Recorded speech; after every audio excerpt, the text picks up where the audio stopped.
презентацию, чтобы у нас время.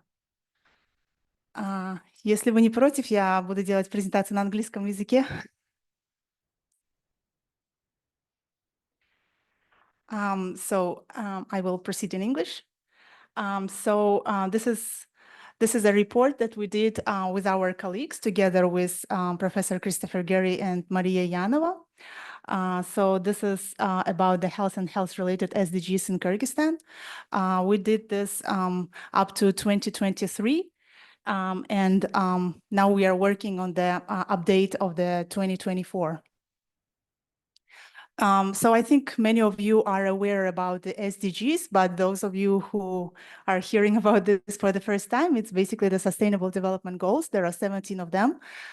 They were agreed by the UN in 2015. It was a continuation of the Millennium Development Goals. In total, there are 17 goals, 169 targets, and more than 230 different indicators. So here you can see just the goals, and today I will focus on the goal number 3, which is health, good health and well-being. Just a small background about SDGs overall in Kyrgyzstan. So it is a high stated political commitment to SDG targets, and actually SDG targets are implemented into the national policy, including the National Development Strategy for 2018-2040, National Development Program for 21-26, Development Program Unity Trust Creation, and Health Strategy, Healthy Person, Prosperous Country for 2019-2030. The RIA findings indicate that alignment of SDGs with the National Strategic Development ranks planning Kyrgyzstan is 82%. So the significant progress was done in SDG number 1, which is eliminating extreme poverty. There were improvements in life expectancy. There were implemented universal health coverage and social security, social insurance schemes. And also there was some progress in achieving health and health-related SDGs about which I will talk today. So this is just for review. You can see that the statistical performance in 2022, it was 78.6. As I mentioned earlier, we're now working on the updated report. Here on this dashboard, you can see the major challenges, which are indicated in red. So it's SDG number 8, 15, and 16. Oh, I'm really sorry. Yes, so I'm really sorry.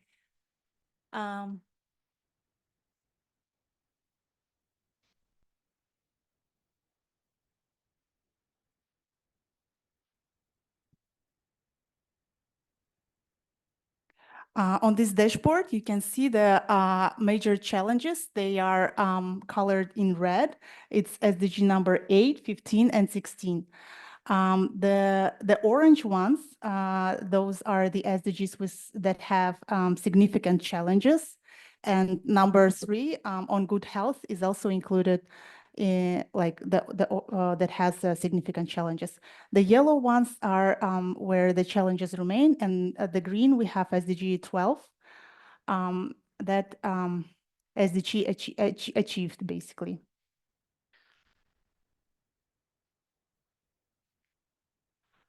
On this slide, you can see the indicators of our SDG number 3. We see that the major challenge is with the tuberculosis in Kyrgyzstan. The significant challenges remain in non-communicable diseases, traffic deaths, and air pollution. Challenges remain in the other indicators. As you can see, they are listed here: neonatal and child mortality, substance use, sexual and reproductive health, universal health coverage, and tobacco consumption. So what was our method of producing this? Basically, we did the term search among the 133 separate terms. that include mental health, climate change, gender inequality. Basically, a lot of our activities are related somehow to health. Even if you take climate change, it affects health. Even if you take mental health or some gender inequalities. So it was a little bit difficult with coming with the terms. So we used AI tools.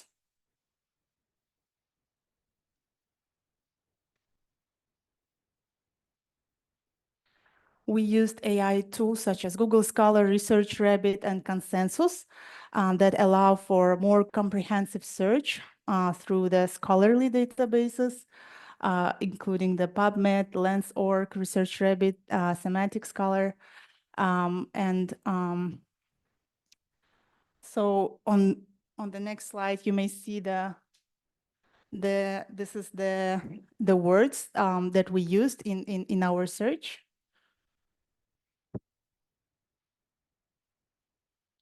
And the topics.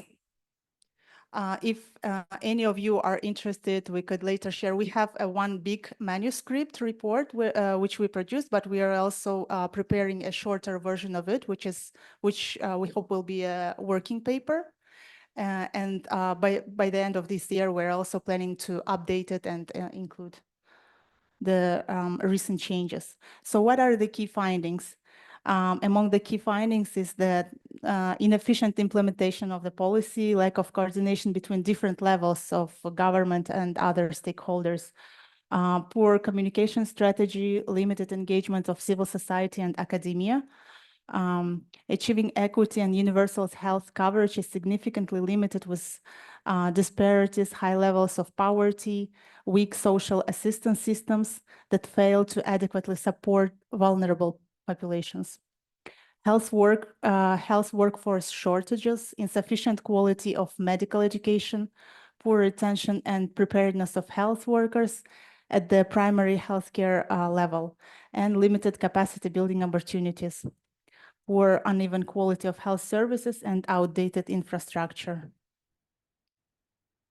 The funding gap, high out-of-pocket health expenditures. I think the first one in the rank of the highest is Tajikistan. I think Kyrgyzstan is very close. So I think around 70% of out-of-pocket payments. Also, the limited integration of health and health-related SDGs into subnational budgeting process, inefficient use of resources, regional disparities such as urban versus rural among the oblasts, and high risks of water and energy scarcity. So we are also planning to do further research on this, so basically, we are now also thinking about doing some research on climate change risk and adaptation in Kyrgyzstan, the influence of climate change on health. So if any of you are interested in any collaboration on this matter, we are open about the mental health and gender equity, as well as related to health and health-related SDGs. So further, I will have just like a small briefs on each of the three: climate change, mental health, and gender equality. So in Kyrgyzstan, there is a high vulnerability to climate change, as we now all discuss, due to mountainous region of our country.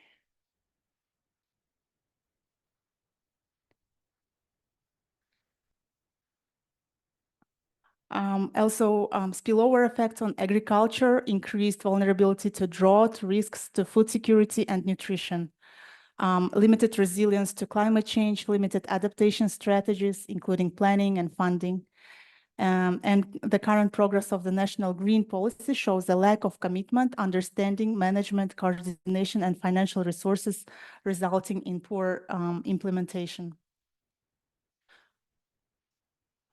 UNICEF estimated 112 deaths and economic loss of more than $20 million due to exposure to PM 2.5.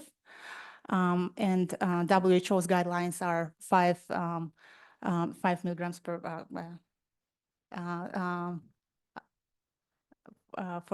for cubic meter.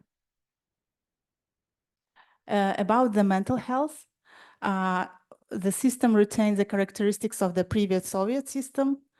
Mental health services are not prioritized in any of healthcare reforms. So there is a very low funding for the mental health. There is a lack of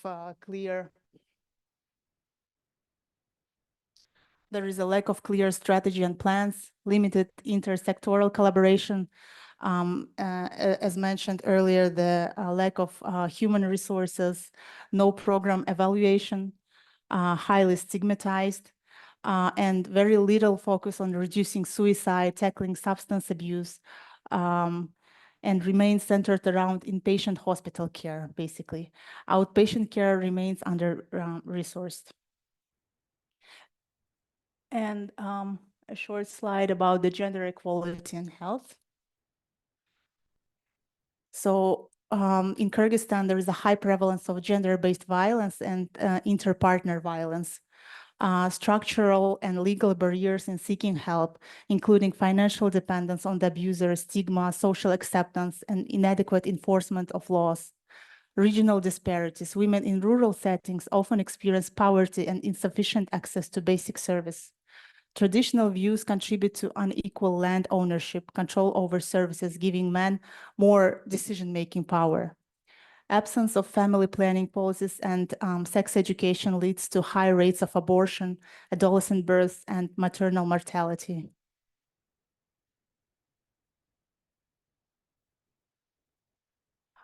Males prevail in mortality rates, including neonatal and child mortality, and those attributed to non-communicable diseases, except for diabetes. Males also have higher incidence rates of infectious diseases and substance use. Females are more frequently affected by domestic violence, mortality attributed to diabetes, and recently, and HIV incidence. So these are our next steps in proceeding with our research. So we are planning to finalize and circulate the baseline report and also the progress that was done in 2024. So basically we work with, we are now starting to also talk to different medical institutions to also get their advice on this. If any of you are interested, we can later share with you the manuscript. This is all. Thank you very much.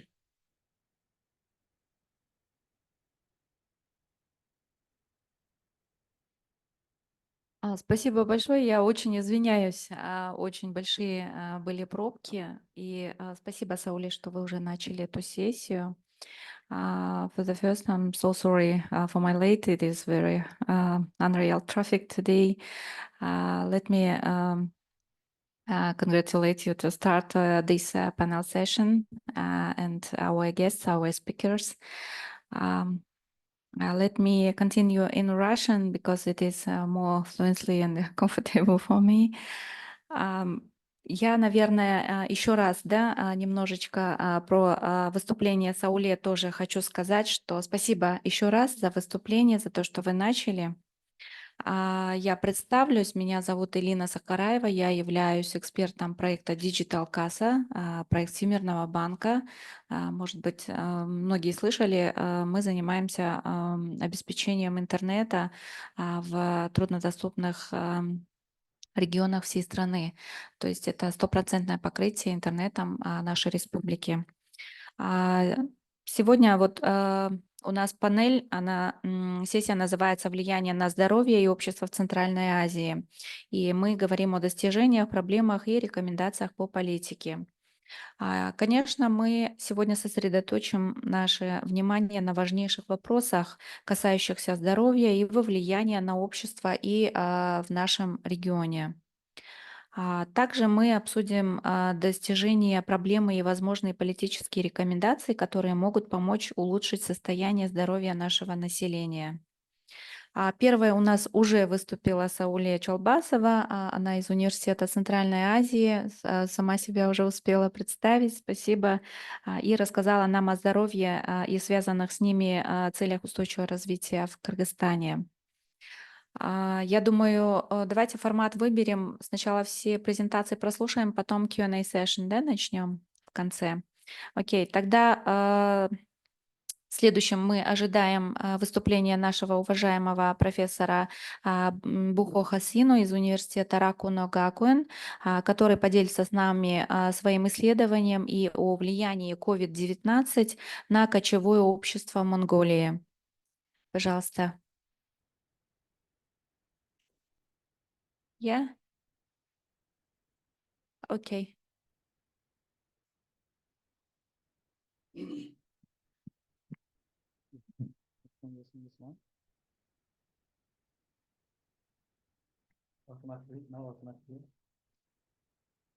Is working? I can help with your clicker if it's possible. Okay.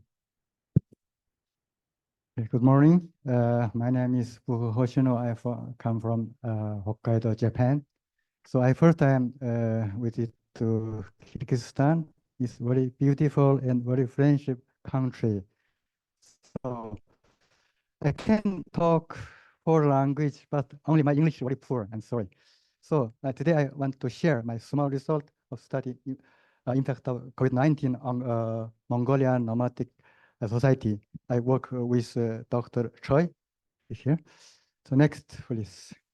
So you know, it's Mongolian is inland country, is bordered between Russia and China. Is very similar to Kyrgyzstan. It's a nomadic country. So population is 3.4 million, but livestock number is 70 million.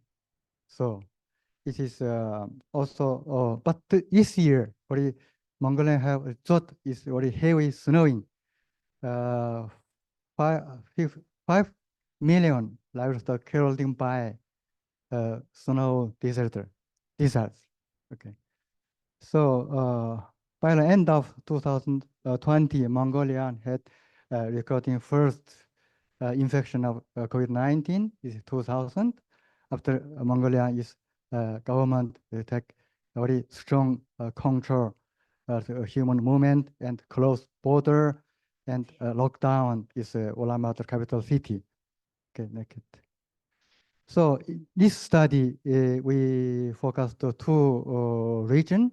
One is Hoshino National Park, is small park, 100 kilometers far from the capital city Ulaanbaatar, and the surrounding of park is Altenburg Som, is some rural area.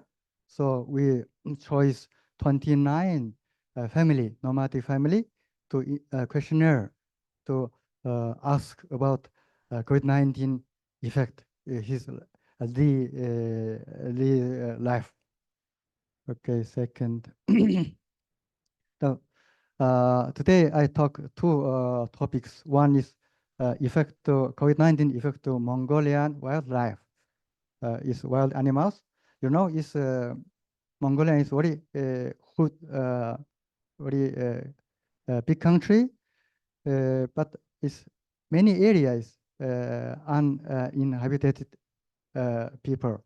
So this area is paradise of livestock, over is wildlife. So a lot of areas paradise of wildlife. So, but usually is human nomad people also using a lot of river or mountain area. But in pandemic of COVID-19, human activity is controlled. You know, is lockdown. In these cases, animals' behavior is exchanged. The next slide. So here this map shows is horizontal axis, so the human footprint index. Is vertical show is distance from road. So you can see human activity index is human footprint is lower lot of animals is close to road or across the road. So this is one phenomenon. Second, so it's uninhabited area is paradise of livestock. What you can see here is a lot of Mongolian gazelle is a distribution in eastern Mongolia. Second, it's okay. Second, so it's gazelle is animals migration is no border, across the border. But in China, it's built a lot of fences, so it's gazelle couldn't go across the fences. So also is this area a lot of is road and also is bridge and also railway and highway. But animals is sometimes is some area across this road. It's like trekking gazelle. So we work together is German.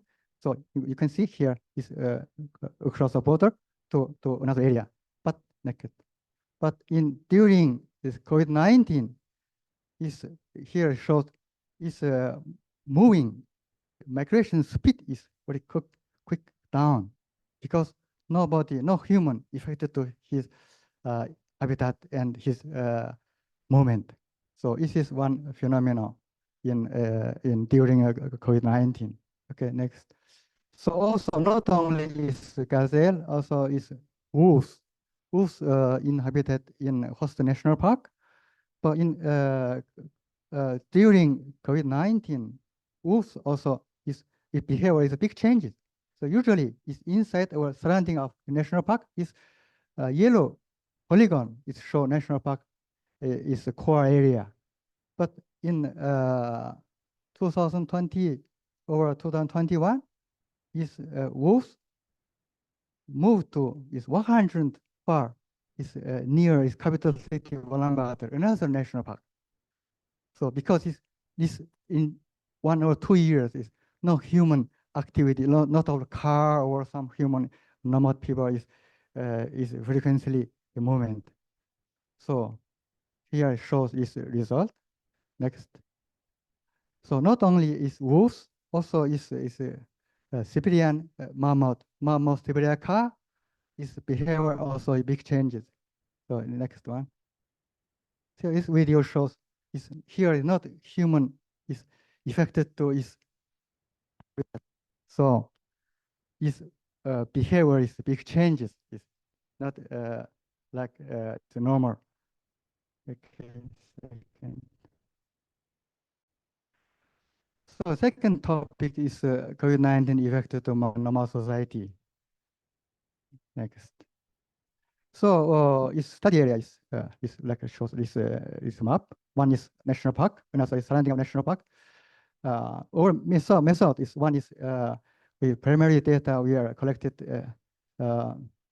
through restricted interview and questionnaire is administrated 29 nomadic family in 2023 August. Second one, we're using GIS, the special analysis methodology and model to analyze this distance and some buffer.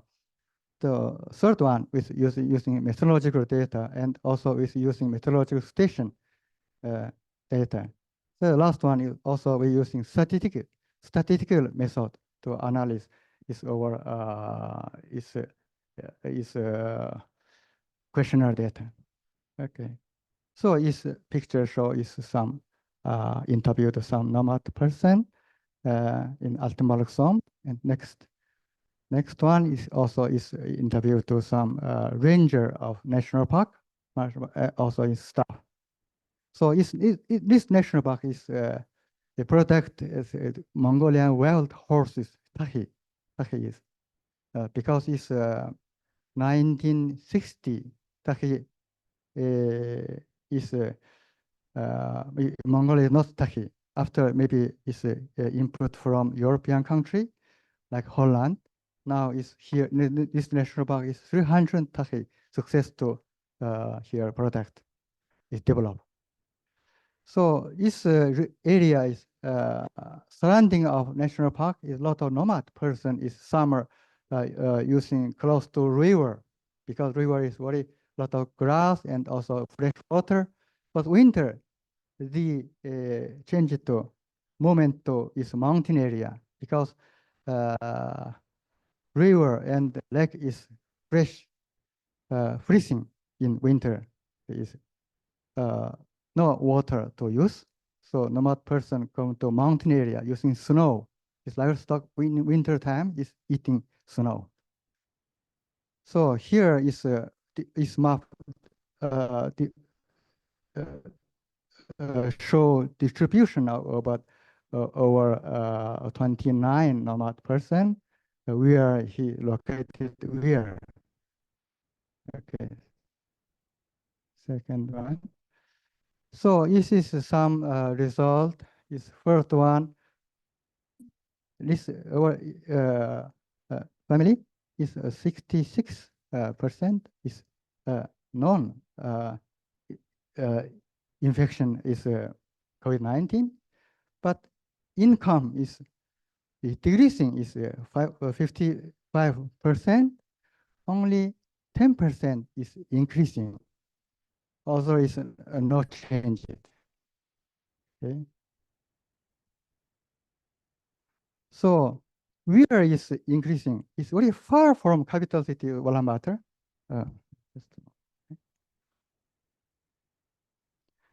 Yeah, I can. So this one is only this rate point is increasing because it's just Mongolian cases because usually a lot of relative person come from capital city Ulaanbaatar, so it's carrying a lot of shape and the president is living in capital city Ulaanbaatar is relative person. So this is maybe need a lot of money and a lot of livestock product. Also is milk. Relative people couldn't come into his home, so his income is increasing. Another is decreasing. So close to Ulaanbaatar more decreasing because it's usually the homestay in foreign people. So get some half income from livestock product, half income from homestay. But during COVID-19, this foreign tourism couldn't into Mongolia, so its income is half is decreasing. So close to Ulaanbaatar more decreasing. Yeah, it's because it's very easy to access. Usually a lot of foreign people come into here. Okay. So another is okay.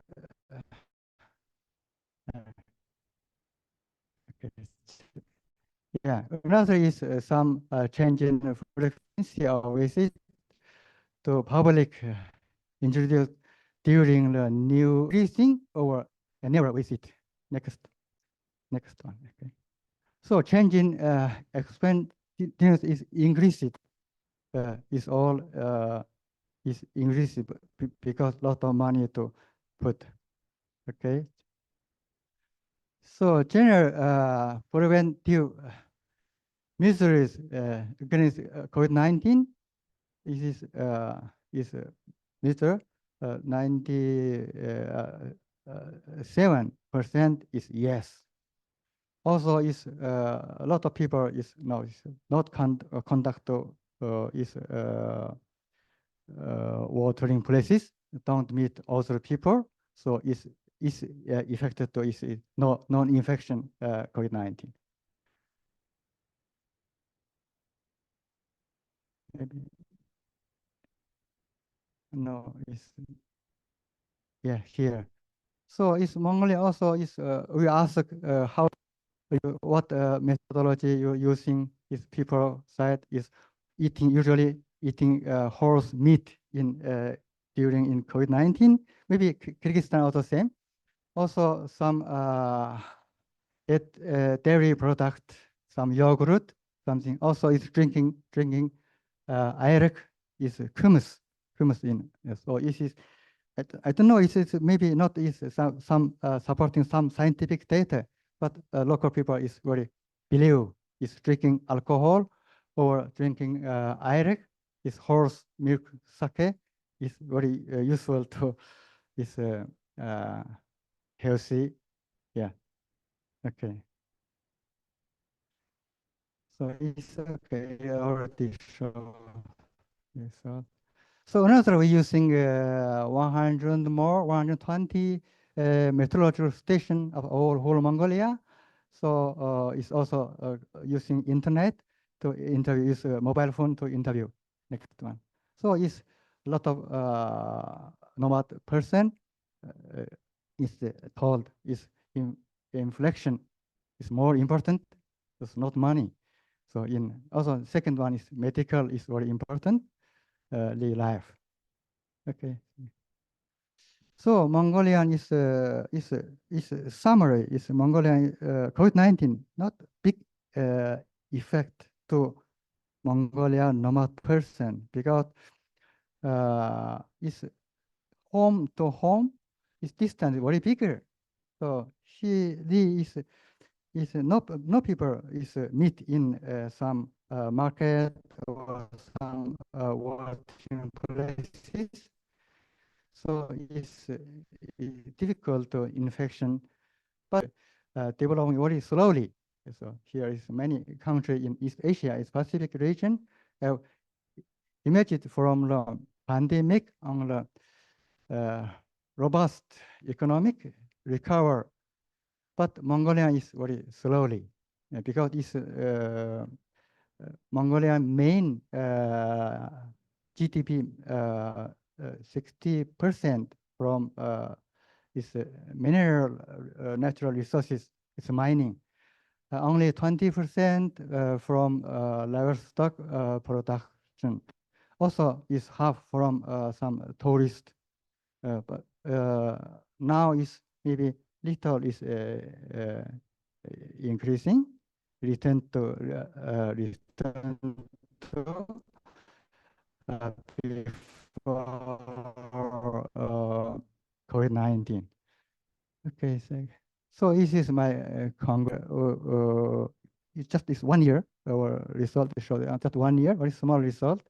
So it's COVID-19 not big effect to nomad person, but some person income from homestay foreign people, but it's COVID-19. Lot of foreign student, foreign visitor couldn't access, so its income is some decreasing. Okay, thank you for your attention. So if you have any question. Thank you very much. Большое спасибо. Классная была презентация. И от профессора университета Rakuno Gakuen, Buho Hoshino мы услышали через эту тему, как нам можно понять, как пандемия изменила жизнь не только традиционных сообществ, в среде, да, даже какое влияние, очень интересно, и какие уроки мы можем извлечь из этого для нашего будущего. Но в целом, конечно, пандемия преподнесла, наверное, такие неизгладимые уроки, и я думаю, в будущем просто хочется пожелать, чтобы этого не повторялось, и чисто вот в таких научных работах это все и осталось. Спасибо большое. Вопросы мы в конце, да? После всех 3 презентаций давайте, да, так решили наш формат работы. И я, наверное, приглашу Кадырбек Мырза. Вам удобно будет также, да? Я вам поассистирую, да. Позвольте представить Кадyrбek Sultakeev. Он из университета, Американского университета Центральной Азии. Он предоставит данные о влиянии акцизного налога на потребление сигарет в Кыргызстане. Это очень интересная тема.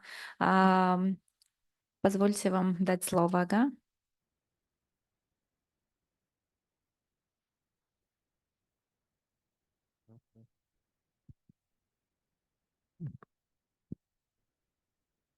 Рұқсат берсеңіз английскийге өтөберейин.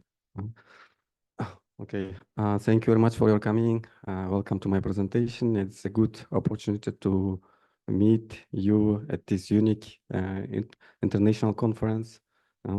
Otherwise, everyone is busy, and it's a good time to meet each other, to say hello, how are you, what are you doing, right? Yeah. Now I would like to show behavioral response of not animals, but behavioral response of the people to some reform, tax reform.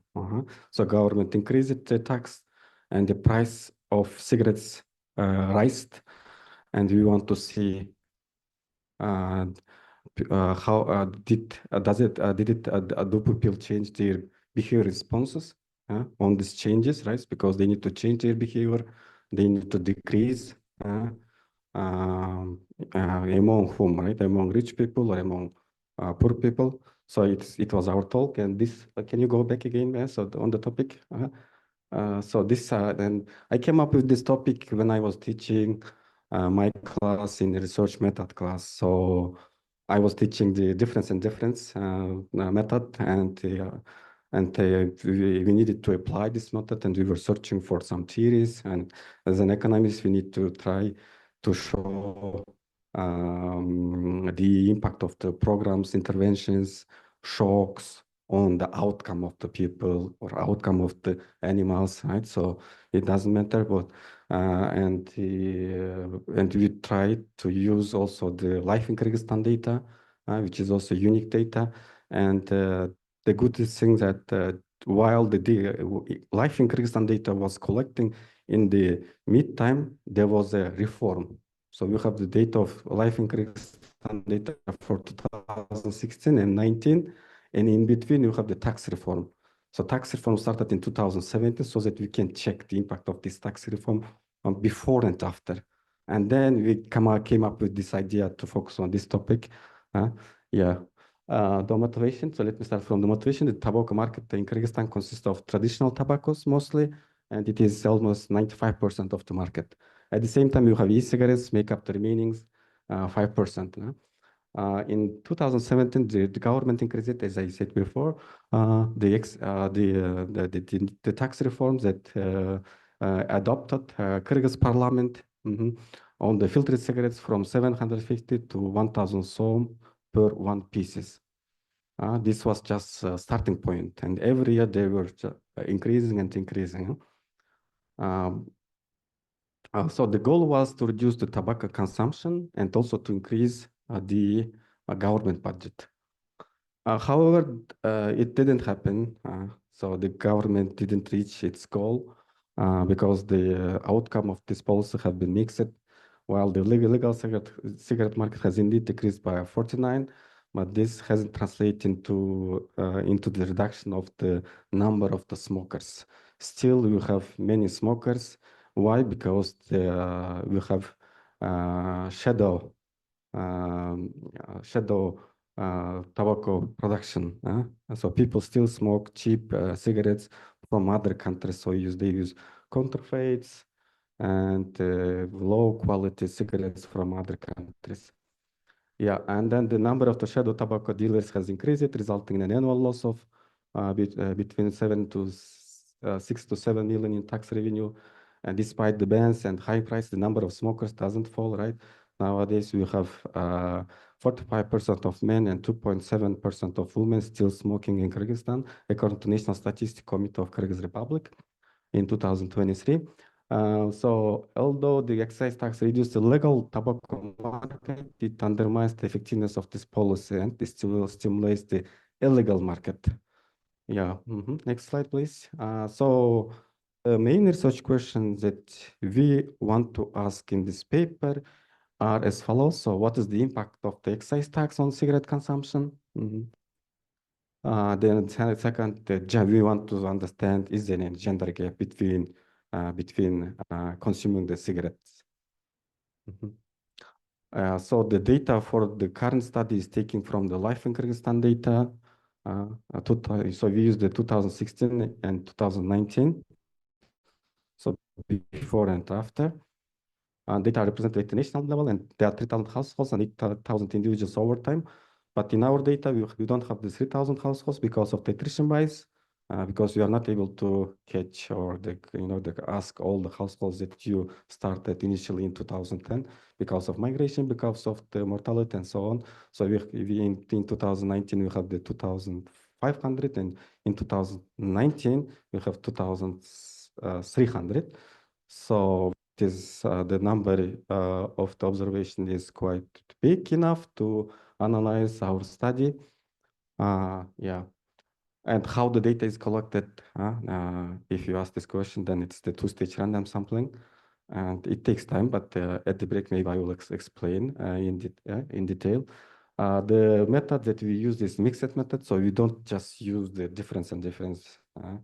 So this is the quantitative method, but also we try to use the qualitative method to make meaningful interpretation based on the multiple results, right? But we start our research questions, we formulate our research question based on the theory, and then we collected the quantitative. In the quantitative, we use the life in Kyrgyzstan data secondary.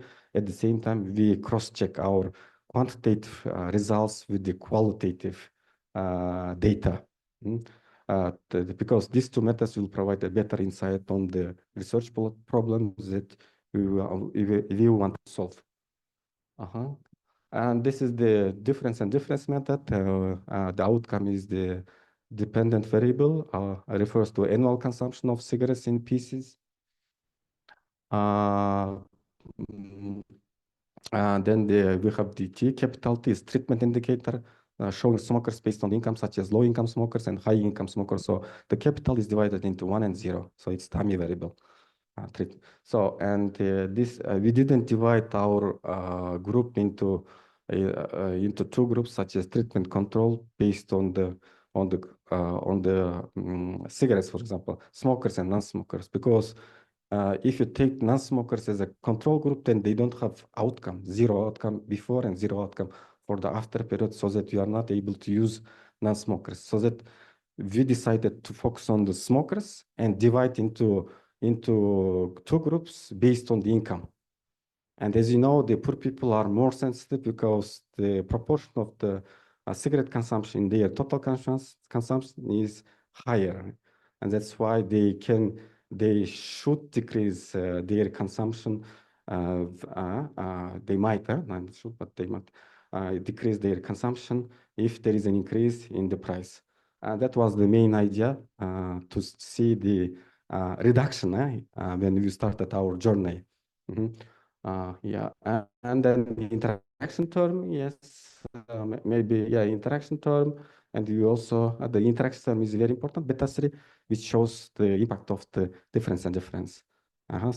So I will explain in detail in the next slides. Okay, can we go?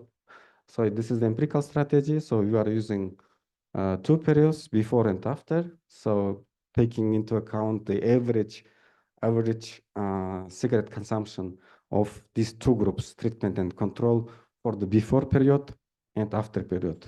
So actually, your difference and difference says what? Take the difference in the treatment group, T2 minus T1, and then take the difference in the control group, C2 minus C1, and then take the difference of those 2 difference, which comes from the treatment group and which comes from the control group. Then you can find the real impact. Otherwise, if you just check the treatment group and if and don't focus on the control group, then you will have bias in your findings. And then this is the findings of the difference and difference. Cigarette consumption is equal to T capital. T capital is T is the difference. Beta 1 shows the difference between 2 groups in the outcome. Outcome is the average consumption, annual consumption in cigarettes. And it is, so this is minus. So the consumption of the rich group is treatment minus control for the before period. So consumption of the this rich group is higher than the poor group. So the small t shows how the control groups are changing, how how the average cigarette consumption is changing from before to after. And the interaction term, B3 is the important, which shows the causal impact. And how the treatment group is changing is the beta 2 plus beta 3. And when you take the difference and difference, it is what difference in the control group, which is the beta 2, right? And difference in the treatment group is beta 2 plus beta 3. And we take the difference of those two groups, right? Beta 2 minus beta 2 plus beta 3, we will come up with just beta 3. And that shows the real impact of the tax reform, which is tax excise on cigarettes, right? On the cigarette consumption. And actually, we've come up with the 857. And that this is the automatic way of calculation using the regression, but you can also calculate manually. So you just take the average outcome of the cigarette consumption for the treatment group and average cigarette consumption for the control group and take the difference of those two difference, and you will also come up with the same number. So we were expecting when we started our journey the reduction, but actually it's decreased. And why this is so? Okay, can you move on the next slide? Yeah, here this the graphical illustration, right? Just to understand from see, and then this the slope is steep, and the control group is the rich group, right? There is also increase, so the increase in both groups, but the increase in the low income group, which is the treatment group, is higher than the increase in the control group. So then what if a counterfactual? So what if our treatment group, this low income group, smokers, right? If there was no kind of tax reform, what kind of outcome you would see? That is this one. So if there was no tax reform, then the outcome of the treatment group will take the slope of the control group. And the difference between this counterfactual, right, and the real fact, right, factual outcome and the counterfactual outcome is again this eighth. Thank you very much. Yeah, again it's nice. This one. Okay, good. So this one, this is the treatment group when there was no program. Counterfactual fact. So this is the treatment group increase, and this is the control group. And what if there was no program, right? Because you can be only in one place, right? I cannot see you in the control group. You are not in the treatment group. But at the same time, I want to understand what if you didn't come to today's presentation, right? What kind of response you will provide us? Then you will use the slope of the control group and put in your case. So the same thing we are doing here, right? We know the slope of the control group, and we know the slope of the treatment. What is the fact, right? Factual outcome. And we want to explain what if there was no program, right? No tax reform. Then we will take the slope of the control group and put here, and the difference between the actual outcome, right? Fact and counterfactual fact, right? Is the difference and difference, which is also the same. What you receive in the regression model, also in the manual calculation here.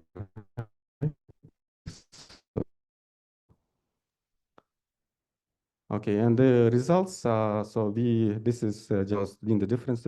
You need to use three variables such as treatment group, time variable, treatment variable, time variable, and the interaction term, without inclusion of some control variables, right? So the first, and then see so the low income group households, right? They increase their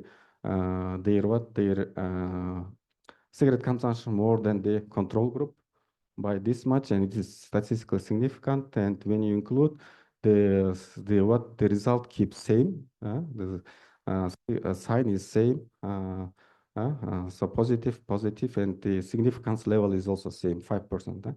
At 5%, we are able to reject our null hypothesis and accept our alternative hypothesis. Yeah, but it is plus, positive. And we also try to check, right, why we have. So the gender gap. Gender gap is our second research question, right? And we divided our sample into female and male. And the impact comes from the male. Female, they decrease their cigarette consumption, but on the other hand, the male, they increase it. So this increase comes from the male, not from the female. And we also include the age. The higher the age, the higher the higher the what? Higher the cigarette consumption. But you can also include, so this is the first slope, this is first order derivative.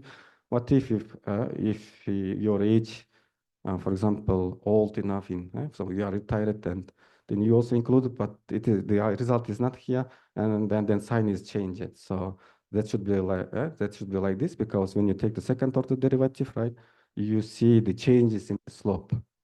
So because after the sum age, you need to see the maximum, minimum changes in this. Yeah. So, and as you know, that's also plausible, right? Convincing, because when the age is high, people have some illness, and they are tend to smoke less. But the result is not here. The age square. We are not multiplying age with the age.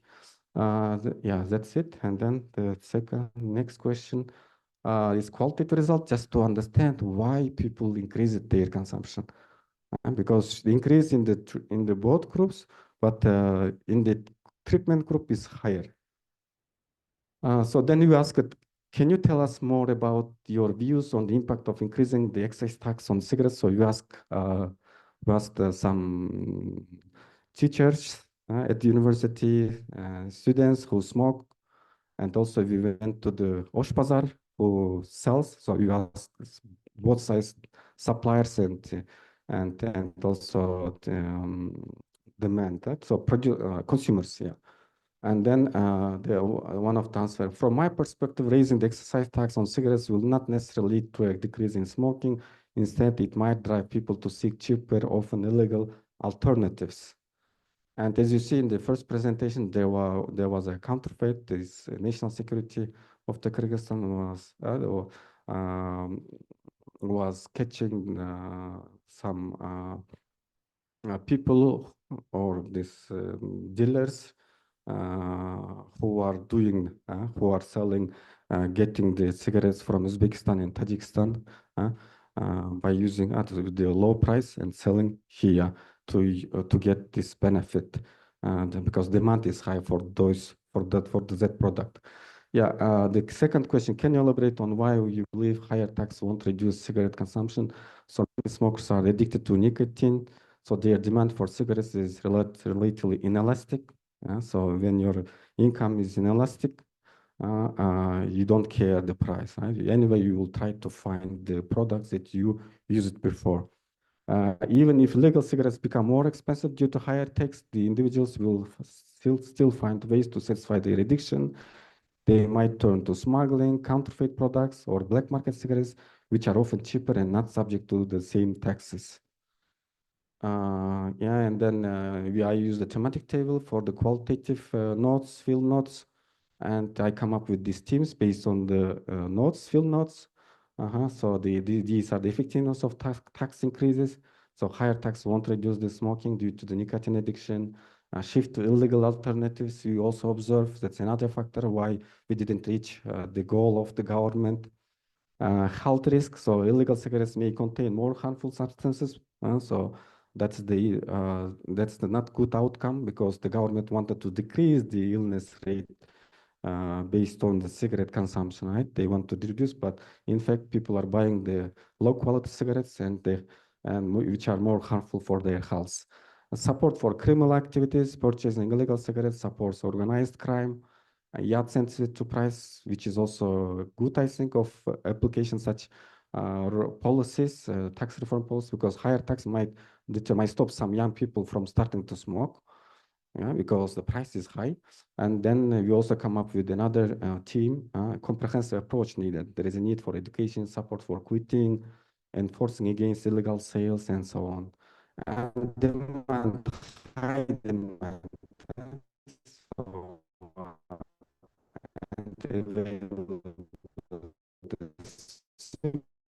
increasing tax without addressing the demand, and right, which was adopting this law.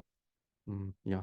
So the conclusion, the difference 2-year panel analysis shows the excise tax reform didn't achieve its intended effect, but also had the opposite effect among men.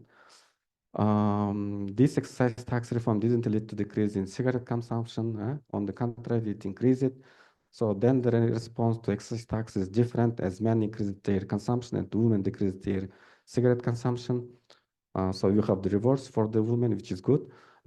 Because they give birth and they need to, so it's harmful to use cigarette, to smoke cigarettes, yeah. And the income response to the excise tax also differs among low and high income smokers. Low income smokers consume more cigarettes compared to high income smokers, and there is also some, I don't know, some thoughts that when you are very poor, you have many problems, and in order to decrease, the pressures that you have in your daily life, you want to, you want to compensate, you want to smoke, and this is also increase your smoking. On the other hand, some poor people, they want to show their position in their poor social network, and even though the price is high, they want to show, right? Or I'm also still, I can afford to smoke. So because price of some cigarettes, for example, Winston was 45, 50 soms. Now it is 100 soms. It's increased too much, but people still are smoking. But yeah, some of them, they use the low quality cigarettes, which is still 45, 50 soms. And then, so implement financial literacy. So this is the recommendations. Yeah, so we need to use such kind of policies in order to improve the health and also stop smoking in Kyrgyzstan. Yeah, so I don't have time, right? I need to finish, right? Yeah, so one more minute. I think this is the last slide. Yes. Thank you very much. Yeah. One minute. Большое спасибо. Доктор Sultakeev рассказал нам очень шикарную презентацию. Я думаю, это вообще проблема, вопрос курения сигарет, не только налогов и вообще финансов сейчас настолько актуально, настолько это стало нормально, да, в нашем обществе. И спасибо за ваши исследования, которые вы проводите.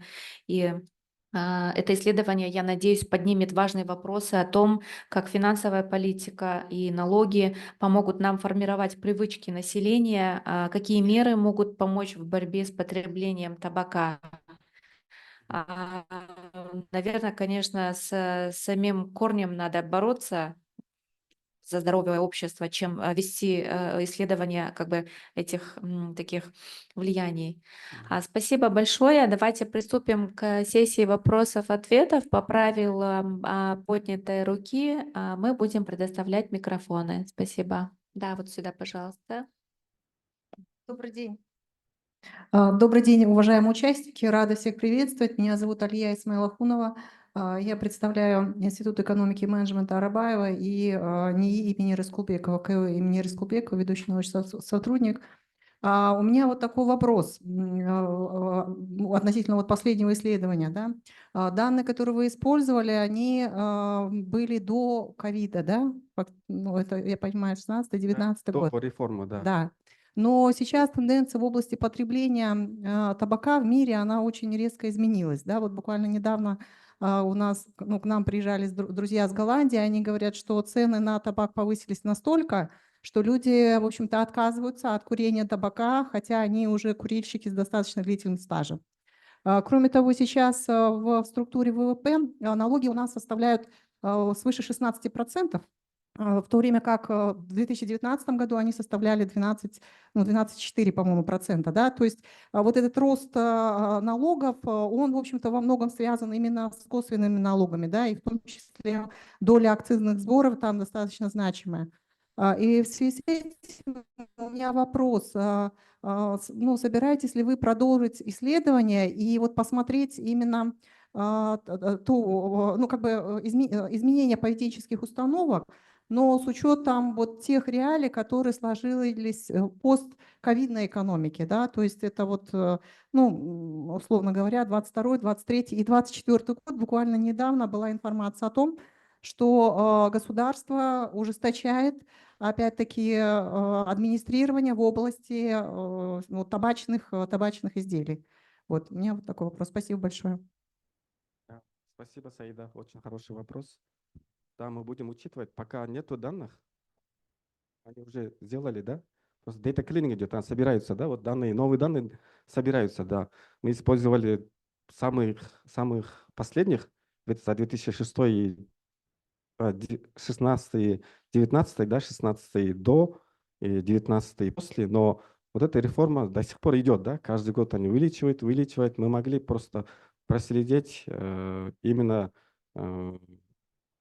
вот между этими периодами, да, то есть между этими годами, да, получается. Но было бы хорошо, если еще другие данные выйдут скоро, да, наверное, да, через год, да, пока будет собирать, потом очистка данных и так далее, и так далее. И мы можем через год посмотреть не только short-term эффект, да, but also long-term impact. Да, вот.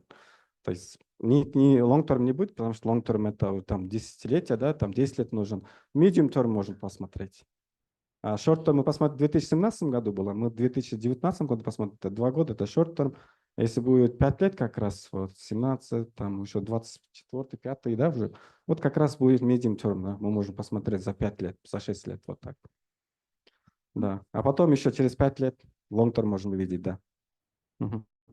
И сразу скажите, где будут публиковаться эти работы, чтобы они могли прослеживать? Ну, я собираюсь, если честно сказать, я собираюсь сначала в топ-журналах, да, но там действительно там очень тяжело. Вот у меня одна работа есть, где я показываю бедный этот Power Trap, это ловушка бедности, да, в Центральной Азии, вид Ванко, да, с помощью одной коровы, да, и это очень хорошая работа, но я уже 5 раз, 6-й раз подаю сейчас, 5 раз отказов получил. Я потратил, после того, как я закончу, потратил свои 3 года, чтобы публиковать в топ-журналах. Ну, у меня супервайзер есть, он не хочет публиковать в таких журналах, да, чтобы статус иметь хороший статус, потому что люди тоже, у нас тоже есть как конкуренция между собой, да, все спрашивают, где ты опубликовал, да, и если сказать, я вот там, у тебя статус будет ниже, to be honest, да, да, и вот поэтому мы хотим в хороших журналах, здесь насчет этого исследования сейчас не могу конкретно где буду, но буду в топ-журналах.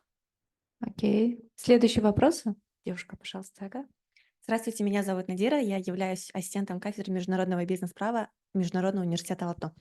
У меня вот два вопроса, точнее, вы упомянули тоже, да, по теме курения. И первый вопрос, будут ли там учитываться электронные сигареты и кальяны? Потому что электронные сигареты, насколько я знаю, они в нашем рынке появились уже после, вот в 2019-2020 году они начали набирать обороты, получается. И второй вопрос, вот сейчас он, по-моему, еще на статусе проекта, да, вот штрафование за курение вот тех же электронных сигарет. И вот ваши прогнозы, помогут ли снизить курение среди подростков именно электронных сигарет, если вот начнут штрафовать? Вот. Спасибо. Спросили 2 вопроса. Вот первый вопрос я точно не знаю, потому что я еще не видел, какие вопросы сейчас опрашиваются у людей.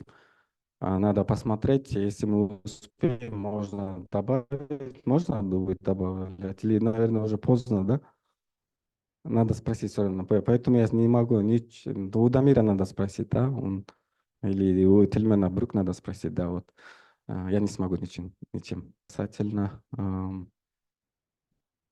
нет, это, да, штрафование, да, strict rule. Да, вообще-то вот жесткие механизмы государства, да, то есть нерыночные механизмы, да, скажем так, они работают не очень хорошо. Да, потому что есть, как мы знаем, сухой закон, да, наоборот делают люди, да, вот.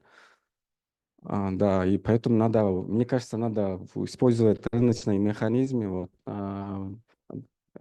так как раз в policy recommendation там написано у меня, там, if you go back to my last presentation, it was written there, so the financial literacy It's very important, да? Финансовая грамотность мы должны увеличить, да, у людей. Там во время школы там мы можем это спросить, там, то есть курсов мы должны во время наших учебных материалов мы должны ввести некоторые темы, чтобы в университетах и в школах тоже самое, да, чтобы люди,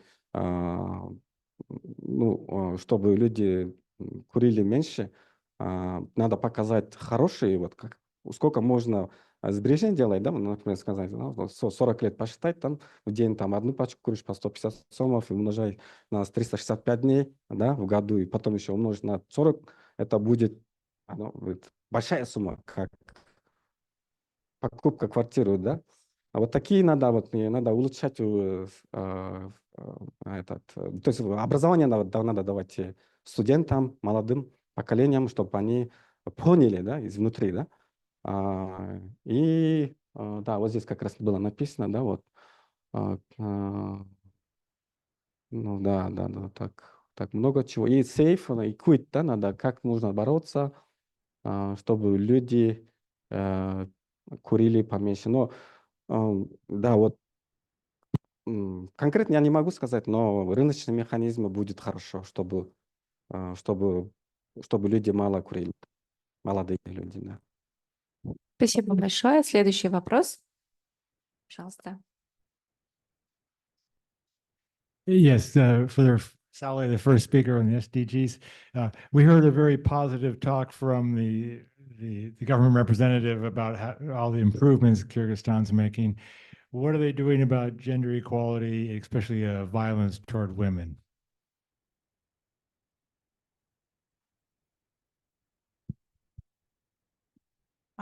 Thank you very much for your question. I think this is a very actual question because we see a lot of incidents on the media about this topic. Regarding what does government do, I cannot quickly address your question, but couple years ago, I think at least, I don't know, I can refer to bride kidnapping that is legally prohibited and it was not before. So on the others, I cannot now clearly recall on the gender violence. Waiting for that, right? Okay, I will check. Quick you. comment for the last speaker and then a couple of questions for the first. Speaking on your information, I actually did the calculation.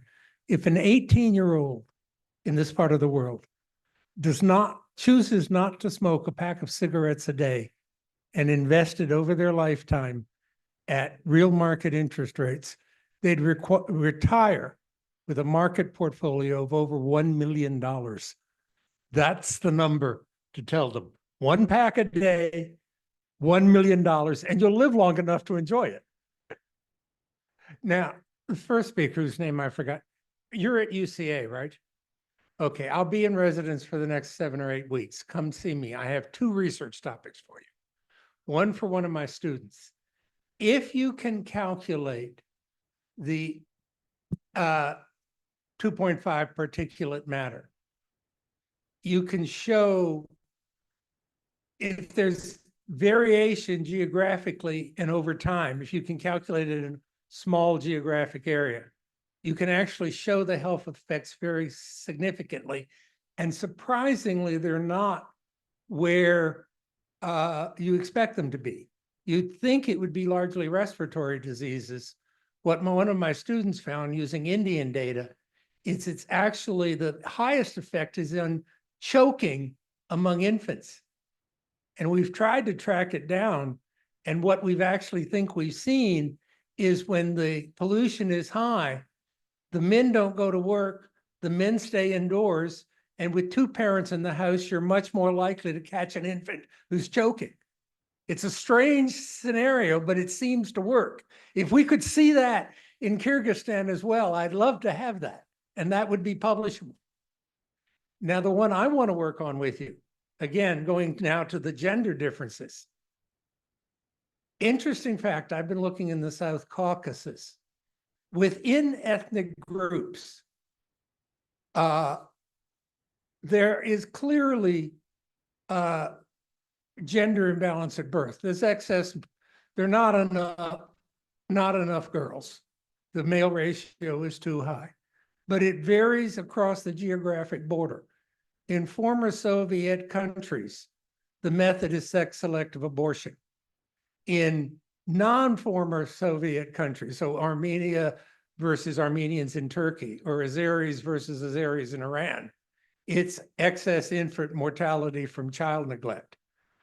If you can document is there a gender imbalance at birth of too many boys in Kyrgyzstan? If there is, I would love to see whether there are rural-urban differences or education differences, and whether the method is sex-selective abortion versus childhood neglect among girls.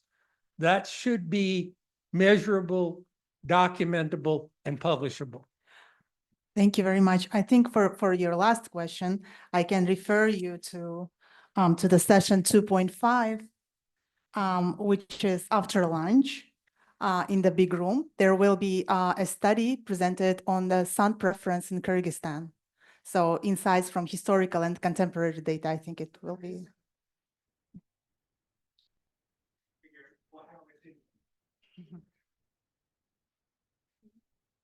Thank you. Any questions? Okay. Again. I have a question to our second speaker. It's a more, I think, technical question. I'm just curious, how did you track the movement of animals, like technically? Yes, thank you for the question. It's a good question. So it's satellite tracking. So using this some color put it to animals, and also is satellite signal, a ground signal. Yes. So I also is first time to success to tracking Tibetan antelope. Yes, Tibetan antelope is in habitat in 4,000 meter is altitude. Yeah. So Mongolian also we a lot of is Siberian mammoth and wolves. Also is livestock sheep, got a camel and horses. All is tracking. That's like GPS tracking. Yeah. Thank you. Thank you. I hope that was the last one. I question to last. Is okay? Your question. Yeah. Yeah, it is the last one because we have overtime. Sorry. Yeah. Okay, thank you. So in Japan is a lot of places no smoking, including university campus and public places, public garden, all couldn't smoking. So if you're smoking, maybe it's finished for smoking. So you get a lot of money. So how about in Kyrgyzstan? Is, for example, is university campus in smoking? You have special places to smoke? Yeah, special place to smoke.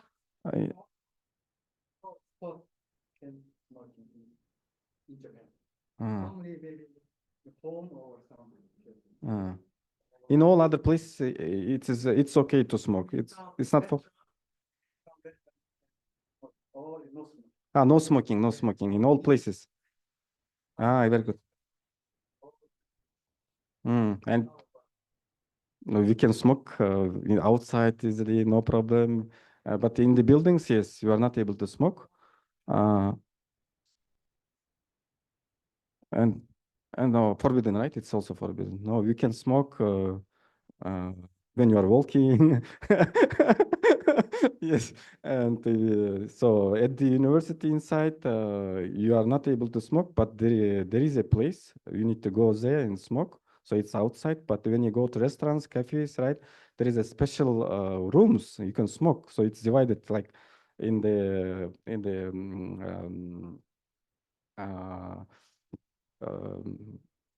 airports, right? In the airports, there is also some place to smoke inside the airport, right? So you don't need to go outside. Inside you can smoke. So Yeah, I don't know, but we need to test first, use some trials for one region, and not to adopt the law for whole country, right? First to see whether it works or not works, and then take a decision to generalize. If it's a good trial, right, then we can replicate to other regions. Спасибо. Welcome. Уважаемые участники нашей панельной сессии, позвольте мне подытожить нашу групповую работу. Давайте поблагодарим наших замечательных спикеров. Спасибо большое.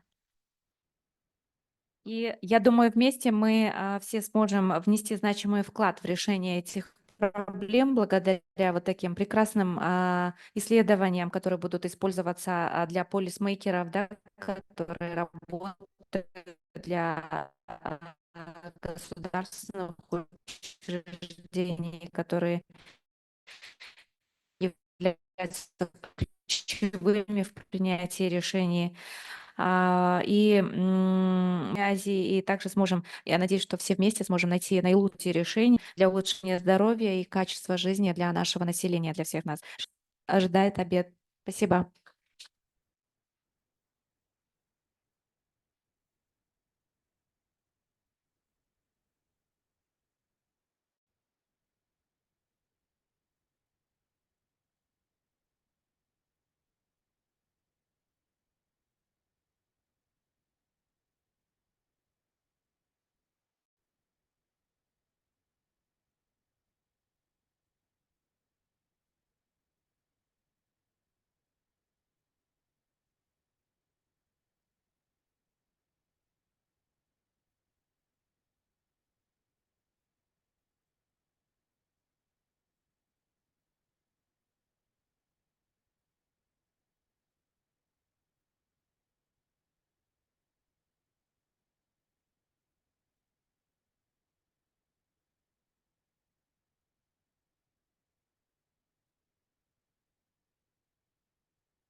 Загрязнения. Исследовали проблему загрязнения воздуха. Я думаю, что те из вас, кто живет в Бишкеке, вы прекрасно знакомы с этой проблемой, но надо сказать, что это не только проблема Бишкека, это также проблема в Аше, Джалалабаде и в других городах, просто она на данный момент недоисследована.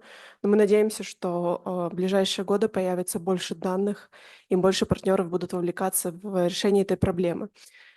И в связи с качеством воздуха хотелось так бы отметить, что в последние годы мы видим, как важна вообще природа в городе, как важно иметь доступ к зеленым пространствам, как важно адаптировать городское пространство в контексте изменения климата, потому что, я думаю, вы также замечаете, как меняется климат, как меняется погода, как становится все жарче из года в год. В то же время у нас население увеличивается, и у нас не будет другого пути, кроме как адаптироваться к таким условиям.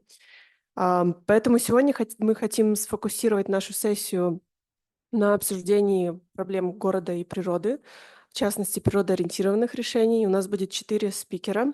Мы начнем с обсуждения проблемы загрязнения воздуха, чтобы ввести вас в контекст и дать больше информации о том, вообще разобрать, скажем так, эту проблему. Далее у нас выступят наши партнеры, организация «Орнитология», которые сейчас занимаются экспериментальным исследованием про биоразнообразие в Бишкеке. И они расскажут, как можно использовать биоиндикаторы для того, чтобы определить, насколько здорова городская среда в Бишкеке и, соответственно, насколько здоровы люди в Бишкеке. Далее у нас будет коллега из Международной организации по миграции. Он выступит онлайн с презентацией о том, как повышать осведомленность о загрязнении воздуха среди внутренних мигрантов в Бишкеке. И завершит нашу сессию коллега из Move Green. Я думаю, что вы хорошо знаете эту организацию, с презентацией о озеленении в Бишкеке, в частности, о зеленых фасадах и крышах. Там уже будут конкретные примеры, как можно внедрять решения озеленения для адаптации к изменению климата в городе. Пожалуй, мы сразу перейдем к презентациям. У нас будет 4 презентации и потом время на обсуждение. Я приглашаю нашего первого спикера, Андрея Олеговича Подрезова, научного сотрудника Центральноазиатского института исследования Земли, кандидата географических наук и доцента.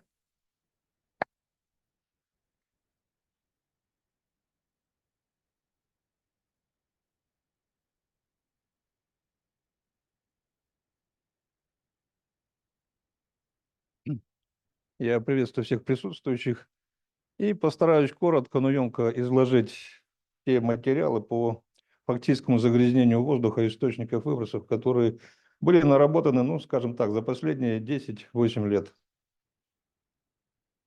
Секунду. Вот на этом слайде перед вами источники загрязняющих веществ в городах. Это очень общая классификация. То есть это дома с угольным отоплением, угольные ТЭЦ-котельные, разумеется, автомобильный транспорт, промпредприятия и полигоны складирования мусора и отходов. От чего зависит степень загрязнения атмосферы? Ну, в первую область, конечно, от количества присутствующих в ней загрязняющих веществ. Но на втором уровне значимости стоят метеорологические или климатические условия, которые способствуют либо накоплению, либо рассеянию примесей. Источники загрязнения атмосферы различаются по мощности выброса. Мощные, ну, ТЭЦ, понятно. Крупные – это котельные или промпредприятия. Мелкие – это, ну, жилой дом с печной трубой. Высоте выброса, температуре отходящих газов. Это вот самые такие грубые категории деления. Дальше поймете, почему это нужно было все-таки привести. По составу примеси на 90% выбросы состоят из газообразных ингредиентов.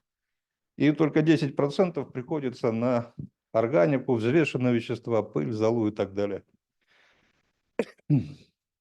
А вот рассеивающая способность атмосферы зависит от метеорологических факторов. В первую очередь распределение температуры. Температура позволяет либо хорошо рассеиваться примесям по высоте, когда развиты конвективные токи от Земли к свободной атмосфере, либо, если слой перемешивания, вот как зимой у нас бывает, очень тонкий, то рассеяние происходит плохо, и примеси, накапливаясь в приземном слое воздуха, и создают наш вот бишкекский смог. Второй ингредиент – это ветер. Здесь рассеяние по горизонтали, ну, ведет к тем же последствиям. Если ветер есть, концентрация уменьшается, ветра нет, концентрация накапливается. И осадки и туман. Осадки примерно 20-30% снижают концентрацию за счет того, что просто вымывает загрязняющие вещества, особенно твердые, из воздуха. А вот туман дает обратный эффект. За счет обводнения вот этих твердых веществ или частичек золы, органики и так далее, мы получаем туман, облако с повышенной влажностью, которое, во-первых, держится на небольшой высоте, а во-вторых, захватывает большие территории. Вот туман может усиливать концентрации на 30-60%. В отдельных случаях даже были замеры, что в 2 раза. Официальный мониторинг загрязнения атмосферного воздуха в городах Кыргызстана осуществляется Кыргызгидрометом или гидрометеорологической службой при МЧС КР. Ну, будем говорить о Бишкеке. Здесь расположено 7 постоянных наземных постов загрязнения и 1 автоматическая станция. Она находится в юго-западном районе города. Поставил ее Финский институт метеорологии. Она калибрована. И целый ряд исследований по загрязнению воздуха опирался именно на ее данные. В 2020 году Кыргызгидромет установил по городу 50 датчиков Clarity, достаточно крупная равномерная сеть, которая накрыла по сетке очень хорошо все районы города. И эти датчики работают с того времени. В ноябре 2023 года их принесли, не все, 25 датчиков, половину, перенесли в северные окрестности города, ущелье Аларча, Аламедин и села. Почему это было сделано? Потому что интересно было посмотреть, какая картина там, где нет высотной застройки, нет такого потока транспорта и хорошо развита местная горно-долинная циркуляция, очищающая воздух. Вот средние данные по превышению, ну, будем говорить не о ПДК среднесуточном, хотя это более правильно, а о норме. которые есть по Бишкеку это осреднение за многолетнее наблюдение. Вот смотрите, формальдегид, аммиак от 0,5 до 5 норм. С красным подчеркнуты данные станции Кыргызгидромета этой финской. Оксид углерода или угарный газ в 3 раза выше нормы. Оксиды азота и диоксиды азота в 2,5 раза выше нормы. Диоксид серы почти в 2 раза выше нормы. Общая пыль в 1,5 раза. Запомните вот эту цифру, потому что о ней сегодня отдельный разговор пойдет. И твердые частицы ПМ10, ПМ20,5, 2,5-3 раза выше нормы. Это среднегодовые значения. Это очень грубое осреднение. Ну и станция американского посольства. Тоже очень дорогая станция, сертифицирована. А вот то, что я только что говорил на графике. Здесь расклад по годовому ходу. Снизу месяцы, вверху концентрации. Здесь уже речь идет только о ПМ2,5, концентрация в микрограммах.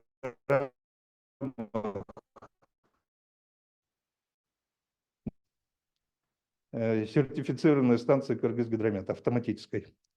Выше, рядом с ней красная штриховая линия. Это данные станции американского посольства. Посмотрите, они очень близки, за исключением одного расхождения. Декабрь, расхождение примерно на 50%. Сейчас посмотрю, стикер здесь работает. Ну, последнее значение. Штриховая линия зеленая – это датчики Clarity. Они тоже близко идут к показаниям сертифицированной гидрометовской станции, но лежат чуть выше нее. Почему? Их много. Станция американского посольства, это эталонная, тоже одна, а их 50. И они расположены во всех районах города. То есть вот они дают, на мой взгляд, более точную картину за счет своего числа и неточного расположения. Ну, говорить о каких-то природоохранных мероприятиях или решениях бессмысленно, если мы владеем только концентрациями. Обязательно нужно привязать концентрации к источникам выбросов. То есть что стоит на первом месте, на втором, на третьем. И еще эти источники выбросов могут менять свой вклад или интенсивность в течение всего года. Это вот круговая диаграмма из отчета Всемирного банка. И посмотрите, значит, отопление жилых домов 30%, транспорт 27%, переносимая ветром пыль, вот это вот заштрихованная область. Помните на том слайде, что в 1,5 раза выше нормы концентрация общих взвешенных веществ?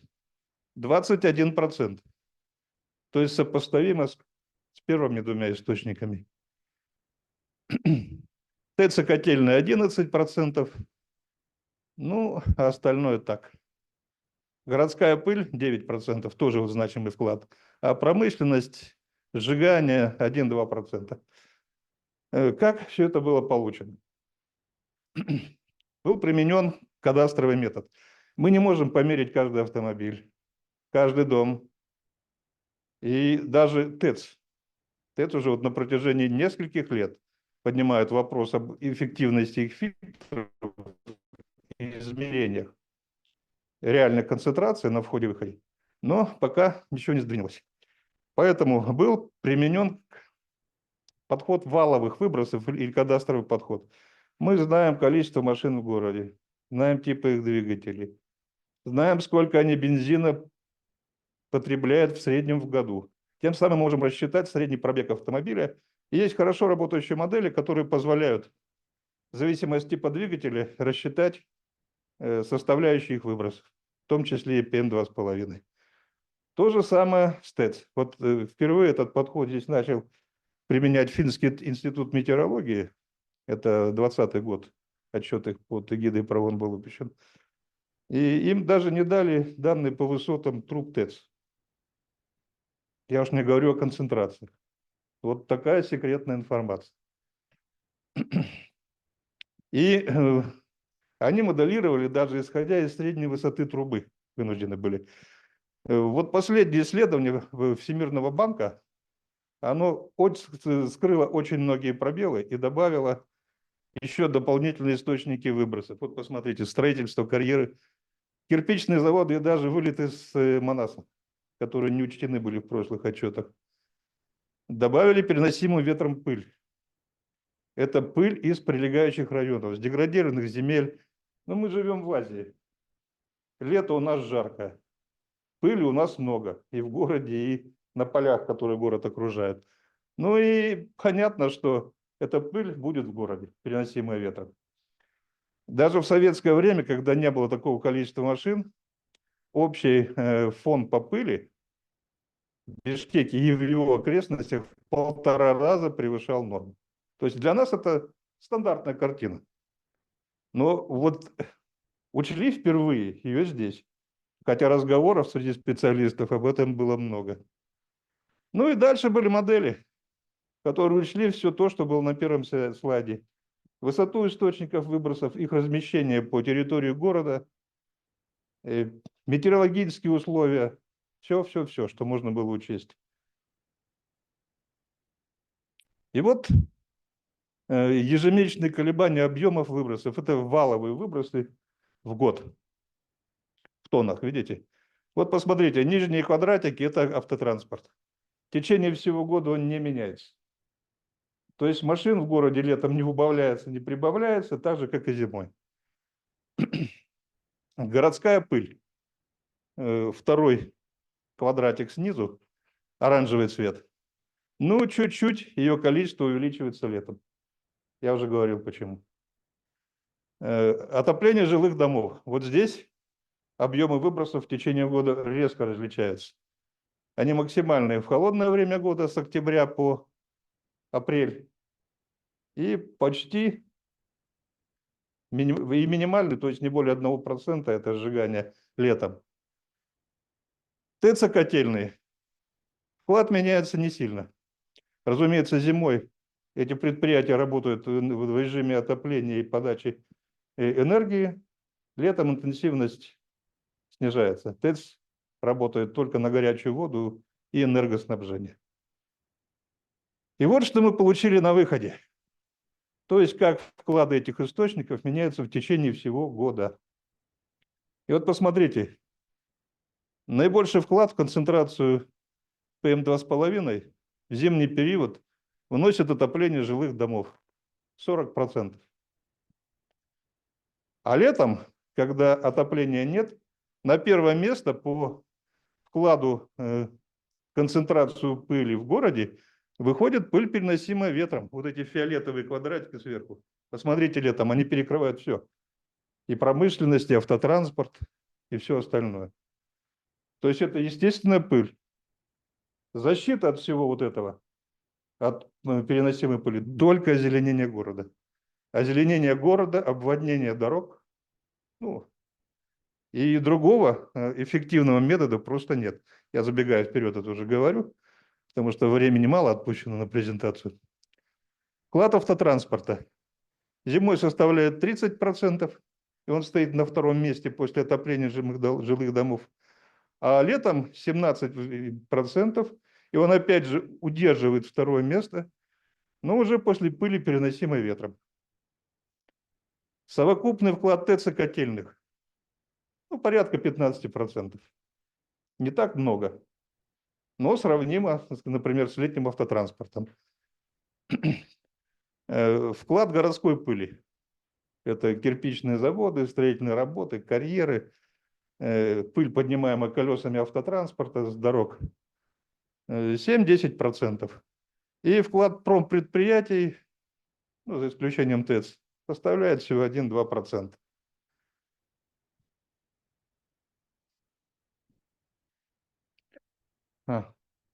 Забыл сказать, что вот на этом слайде. Здесь плохо видно. Вот на уровне 5 ПМ2,5 проходит желтая линия, просто при этом освещении проектор ее не выхватил. Вот видите, выше нуля оранжевая линия. Это норма по ВОЗ. 5 микрограмм на кубический метр. И получается, что если мы будем сравнивать по нормативам ВОЗ, в течение всего года наши выбросы лежат выше допустимых. Но в Кыргызстане среднегодовая концентрация 25 принята. Почему? Потому что естественный полевой фон у нас велик. Если мы по 25, до 25 вот эту оранжевую линию подвинем, то фактически с мая по октябрь у нас загрязнение нормально, ПМ2,5.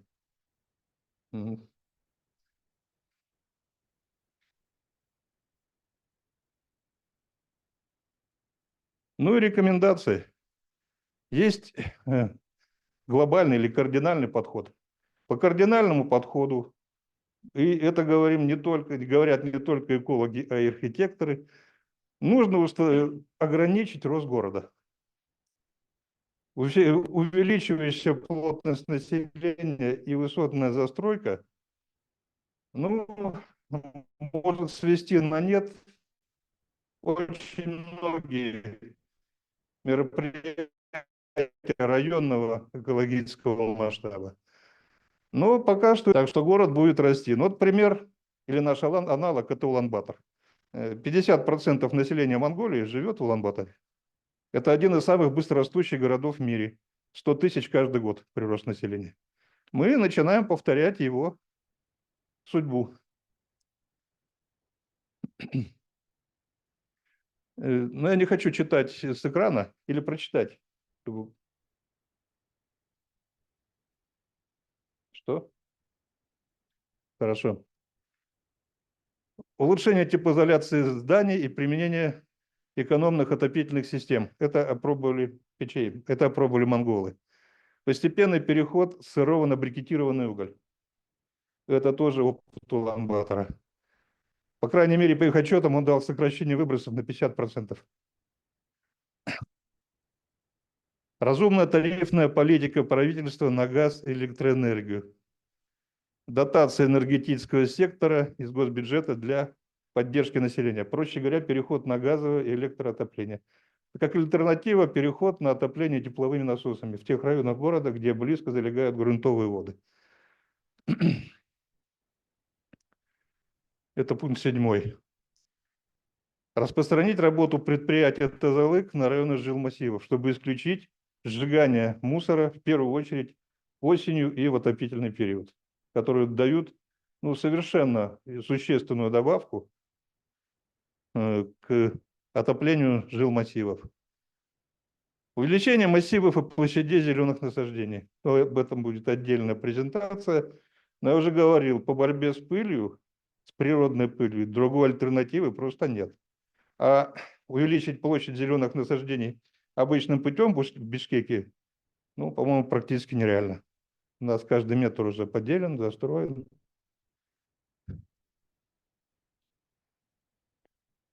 Автотранспорт. Любыми путями надо сокращать количество автотранспорта в городе, в первую очередь личного автотранспорта. Рост населения города приведет к геометрическому росту количества машин. Бишкек рассчитан был на 50-60 тысяч автомобилей. Сейчас на учете только по городу стоит 670 тысяч. В 10 раз больше. Это только городские машины. Я не говорю про те, которые сюда заезжают и ездят. Развитие общественного транспорта. За эти 2 года многое сделано, убраны маршрутки, появились автобусы. Но, к сожалению, из-за того, что проблема пробок никак не решается, того вклада, который мог бы внести вот этот шаг от мэрии, мы пока не ожидаем. ТЭЦ. Перевод районных котельных на газ. В идеале вообще перевод всей ТЭЦ на газ, чтобы ограничить выбросы. Но здесь обратная сторона – это тарифы на электроэнергию, как это ударит по населению. То есть, если имея дешевую электроэнергию, многие дома будут отапливаться электричеством, то когда электроэнергия станет дорогой, многие хозяйства вернутся к углю. И, конечно, профилактика и модернизация галечного оборудования. ТЭЦ, котельных для очистки дымовых выбросов.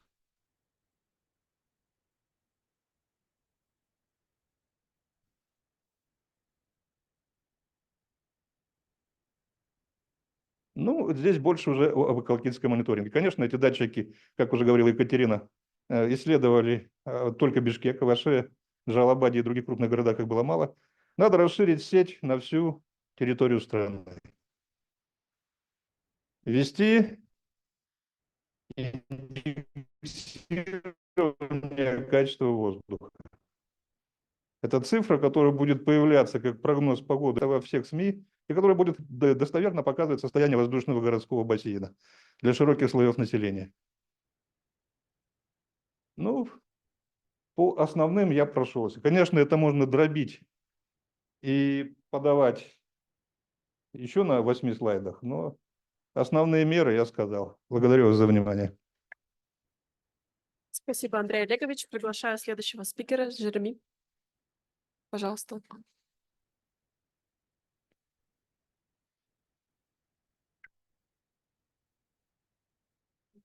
It's fine. Good afternoon, everybody. My name is Jérémy Berliou. I'm the director of Ornithologia, the Kyrgyz Association for the Conservation of Biodiversity. We are a public association based in Bishkek, working mainly on biodiversity conservation, focusing a lot on birds, as you can see on the photo. And we do that through species and habitat restoration and conservation, research and monitoring, education and citizen science, and sustainable economic development at the service of flora and fauna conservation. We are currently implementing a healthy urban living assessment as part of UNEP's project. I will read that properly. Nature-based solutions for enhanced resilience to COVID-19 and urban air pollution in the Western Balkans and Central Asia. And we're really happy to be able to collaborate with UNEP on that topic. A healthy urban living assessment is an experimental assessment that uses bioindicators to assess the health of our ecosystems and the environmental health of Bishkek. So, urban biodiversity, what are we talking about? When we talk about that, we talk about plants, insects, microorganisms, birds, lichens, mosses, everything that lives in a city, and that can provide us some information about the state of the environment. When we speak about urban biodiversity, it's very important to keep in mind that this biodiversity is a lot man-made.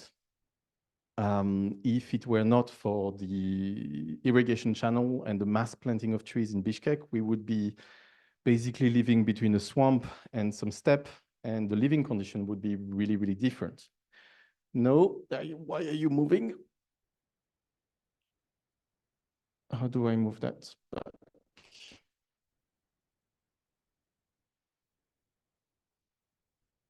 Voilà. Yep, but so the urban biodiversity is extremely impacted by any human intervention. Of course, it's less rich as what you could find outside of the city. And when we speak about urban biodiversity, it's extremely important to think that these ecosystems provide a lot of ecosystem services. They provide air and water cleaning, they provide food, they're shielding us from climate change and from extreme events.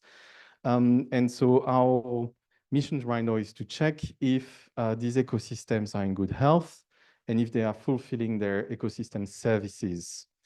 So to do that, we are looking at bioindicators. Bioindicators are living indicators that tell us about the health of the environment.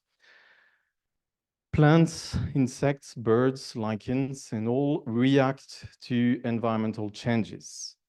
And these reactions are often visible. It's a change of color, it's a change of shape, species disappear, species appear from different places. And these changes tell us about changes in the environment. So when we look at these changes, we know that something is happening.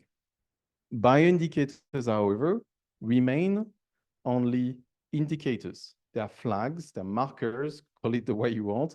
They are just telling us that something is happening, and they're just pointing the way where we need to do further research. So bioindicators do not replace thorough, regular, systematic monitoring and scientific monitoring. They are just signals, and they offer us a lot of new doors to understanding what is happening in the city. To look at bioindicators, we are using citizens. So we are not dropping citizens out of the city, looking at different things. We are training citizens to collect information and data so that they can report it to us. They do that under the supervision of a trained scientist who is in the room and from the Academy of Science. And they do that within a scientific framework. These citizens allow us one thing. First, they allow us to several things. They allow us to gather much more data than if we were relying on only one person. We can cover a lot of things and explore areas that scientists would not have the time nor the resources to explore. Second, well, this is kind of eye-opening to citizens, and they are helping our public policies. To do this, we're using a number of tools that have been developed worldwide. Citizen science is used to support a lot of institutions and monitoring across the planet. Among these tools, we are using eBird. eBird gathers over 1 million users. It's developed by the Ornithological Lab of the Cornell University in the US. It allows you to collect and report bird sightings in a location, in space, and in time. So basically, you do a transect and you report the birds you're seeing, and also a number of other information. Then iNaturalist. iNaturalist is basically the same as eBird, except that you can post absolutely every living thing you are seeing, and just in punctual location. Both tools are peer-reviewed. This is not like the social media of the observations. It's actually a scientific tool. You have on eBird filters and scientists that are checking that the data collected fits a minimum standard of rigor and description.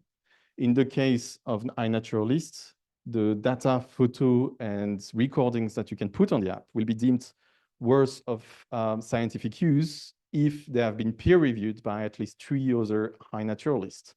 And these other iNaturalists are often scientists who are actually working and using this data for their own research projects. So we're using these two things. So what are we doing, actually? We are looking at 4 things in Bishkek. Number 1 is air quality, looking at indications that plant and lichens are providing us. Second, we are looking at the general health of environment, looking at birds. Third, water quality. So we're looking at insects in water. And fourth, noise pollution by listening to the dawn chorus. The dawn chorus is when the birds are singing at sunrise and when they're waking you up at 4 a.m., basically in summer. Plant and lichen communities as indicators of air quality. So plants and lichens are sensitive to air quality. Some plants are actually showing damages when they're exposed to ozone, for example. So that's one of the things we're looking. You can see at the top here, plants and leaves that have damages that are caused by ozone. So we are looking for these specific species across the city that are showing this type of damages. And these provide us an indication that there is ambient ozone at high level in these places. This is actually quite a proved and tested methods to the point that several cities and countries have developed and planted ozone gardens in their cities as early warnings to ozone pollution. In South Korea, in the US, in Europe, in several places. And it's quite cheap to do. And it's actually quite interesting for Bishkek since there is no monitoring of ozone done here. Then lichens. Lichens are a symbiotic relation between fungus and algae. They are extremely sensitive to air pollution. And they're extremely sensitive to especially 2 things, nitrogen and sulfur dioxide.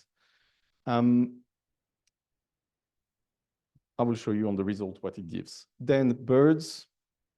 Birds are the early warning of any environmental change, although some of them fly 12,000 kilometers every year. They are extremely fragile. And when there is a change in the environment, they are the first to tell us. So when there is a change of population, we know there is something wrong happening in our environment. And if there is something wrong happening in the environment, if it is in large number of species of birds, it means that it's not that hospitable for us. Third, water quality. We are making samples in 8 ponds across the city. And we are basically looking at the different communities of insects. So basically what you see on the right is a diagram of the different species that we're looking for. And the presence or absence of these species in the samples tell us about the water quality. And the down chorus, noise pollution is probably one of the most pollution that can affect us and biodiversity. For birds, it affects reproduction rate. It provokes a lot of failure. It pushes species away. It pushes the species away, leading to disappearance in some places. And so we are looking at the variation in the dawn chorus in the morning, how noise pollution is affecting that. I will not describe that further today because it's a bit tricky and we don't have enough time for it. So just a few results. This assessment is on the way, is ongoing. The report will be published thanks to UNEP. And in communities, some of the places that we have already monitored and checked interesting species in the city. The first on the left, Alarcha, you will see things that are like this diameter. What air quality is quite good there, sliding without my approval. In the city, the stone wall rimline like 3-4 square centimeters. So there is a problem of air pollution on that.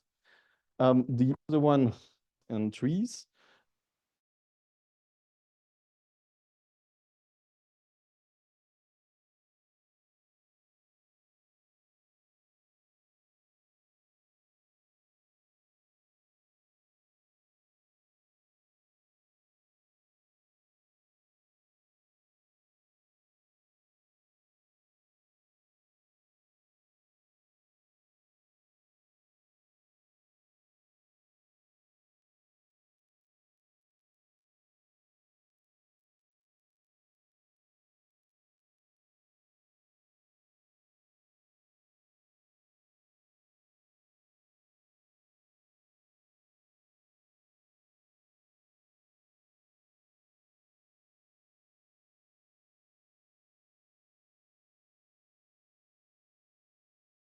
Tree bird counts across the year to have like the largest picture possible of the place.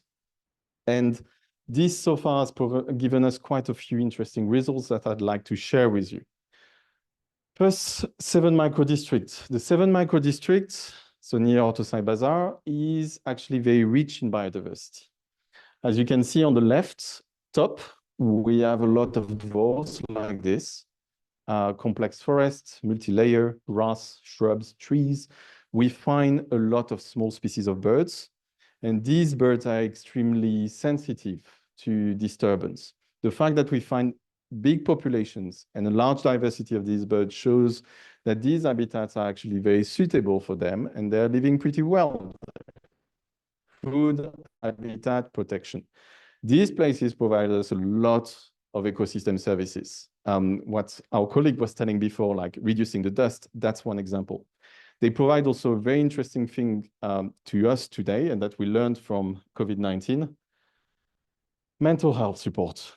Seeing some green and some parks outside of our windows is extremely important for the well-being of our citizens. However, as soon as we see human development these days, the picture changed radically. On the bottom right, you're seeing one of the new schools of the 7th microdistrict. It looks fancy, and it's a disaster in terms of biodiversity. It provides no nesting ground, no food, no roosting spots, nothing for bird life. And as a result, what did we see? -9 pigeons. We do 5 meters on the other side of the road, there are dvors like above, and suddenly the picture climbs up to 12 species seen in the matter of 10 minutes. This kind of location on the right, we only have miners and pigeons because these are the birds that basically can live off our trash and out of concrete. It's extremely inhospitable, and paradoxically, that's one of our main social centers for children. And the last point on the 7 micro district is this one on the left, bottom left, the high rise. So the high rise are not necessarily bad for birds. They provide roosting grounds for birds of prey. You might see kites, for example, korshun or kurganik in winter, roosting on top of them. And they provide also a nice little nesting ground, if that thing there is working, for lastochka.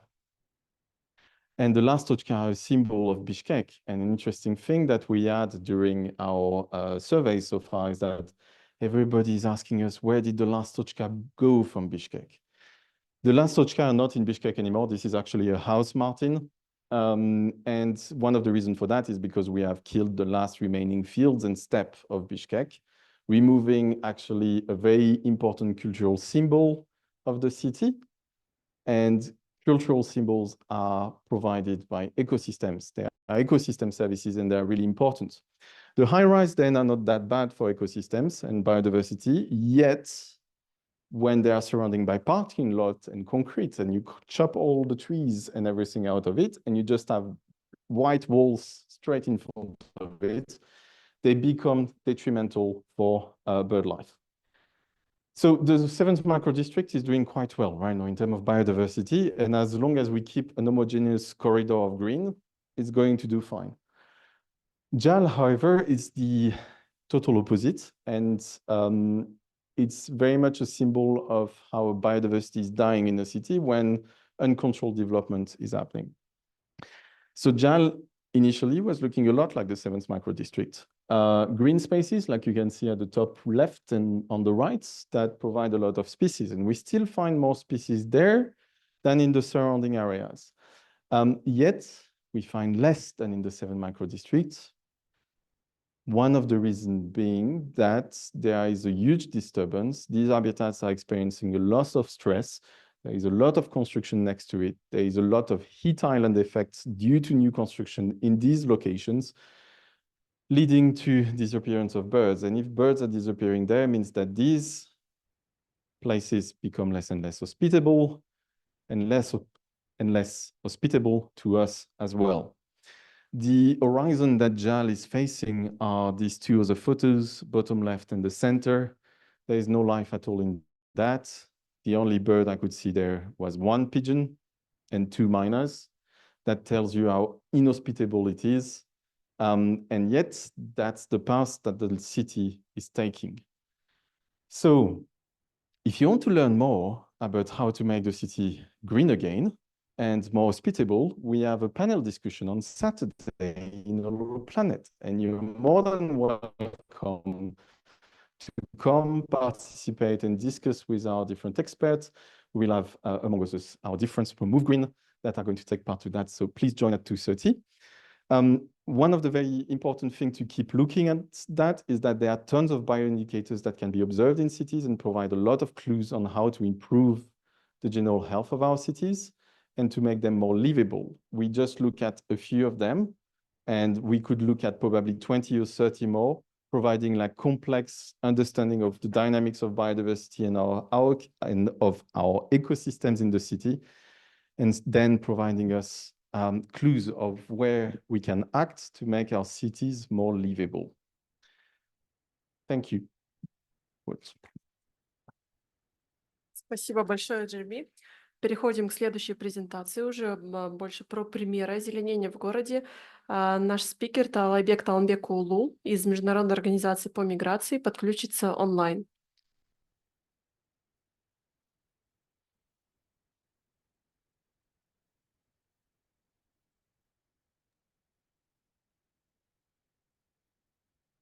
Таалайбек, прошу. Добрый день. уважаемые участники конференции. Я являюсь проектным менеджером Международной организации по миграции, и с 2021 по 2023 год мы реализовали данный проект, который называется «Повышение осведомленности мигрантов о загрязнении воздуха и продвижении концепции здорового города в Бишкеке».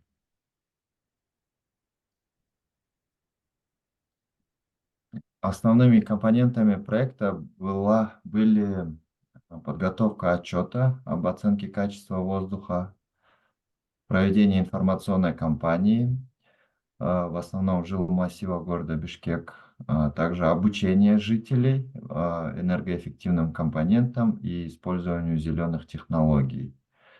Также были проведены общественные мероприятия с целью выявления и идентификации определенных мер для улучшения жизни в жилых массивах. И были реализованы 3 малых проекта по охране здоровья, экологии в жилых массивах, ну и вовлечение мигрантов в программу здорового города. И также отдельно мы подготовили план озеленения для города Бишкек по каждому району, включая Аламединский район. И партнерами проекта выступали мэрия города Бишкек, жители жилмассивов вокруг города, общественные организации, также Министерство здравоохранения, ну и академические и исследовательские организации. В первую очередь мы подготовили отчет об оценке факторов, влияющих на качество воздуха. И важно отметить, что с 1990 года количество жителей в городе Бишкек растет, и данная внутренняя миграция связана как с экономическими факторами, так и другими факторами. И жители переезжают в Бишкек в поисках лучших условий жизни. В данной оценке мы пытались выявить факторы, влияющие на качество воздуха в жилмассивах, изучить, насколько внутренние мигранты осведомлены о связи между загрязнением воздуха и рисками для здоровья, а также выявить, с какими проблемами сталкиваются жители при попытке вести более устойчивый образ жизни. И главным партнером по подготовке данного исследования выступила организация Move Green. Так, в нашем отчете мы выявили, как вот было сказано при первой презентации, основные факторы и движущие силы, которые влияют на загрязнение воздуха. Это жилые районы, особенно зимний период, горная долина, строительство жилых домов и помещений, которые не соответствуют энергоэффективным компонентам. Также в свое время вносил вклад в санитарный полигон и сокращение зеленых насаждений. Также в 2021 году мы запрашивали информацию у мэрии согласно по газификации города Бишкек. И на тот момент было определено, что Первомайский район газифицирован был на 15%, Свердловский на 14%, Октябрьский на 30%, и Ленинский был газифицирован почти на 58%. Но мы понимаем, что картина изменилась, так как в последние годы активно велась газификация в городе Бишкек, и нынешние показатели пока не уточнены. Так вот, согласно результатам и выводам, было также выявлено в данном отчете, что с октября по конец марта, ну и начало апреля, наиболее загрязненный воздух был в Бишкеке, и, как мы видим, это именно в отопительный сезон. Все данные были получены от гидромета и датчиков мониторинга Move Green. Когда мы проводили... Олег, можно вас попросить, пожалуйста, презентацию на полный экран поставить? Слайды.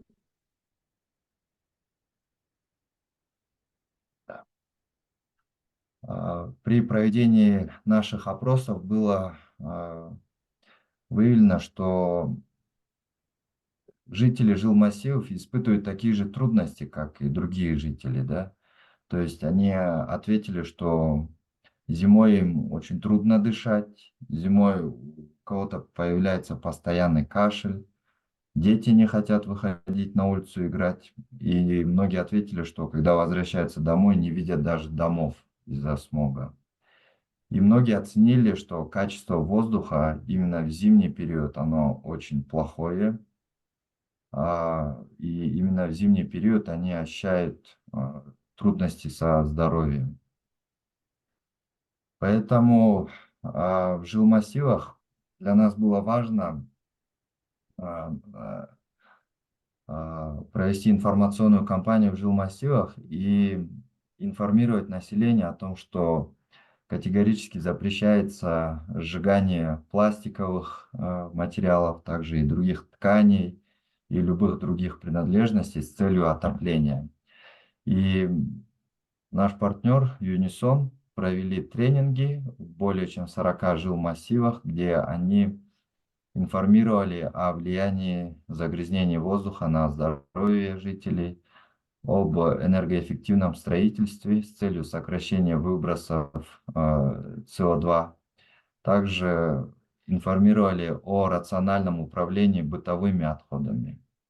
Ну и показывали современные зеленые технологии, возобновляемой энергии в домашнем хозяйстве.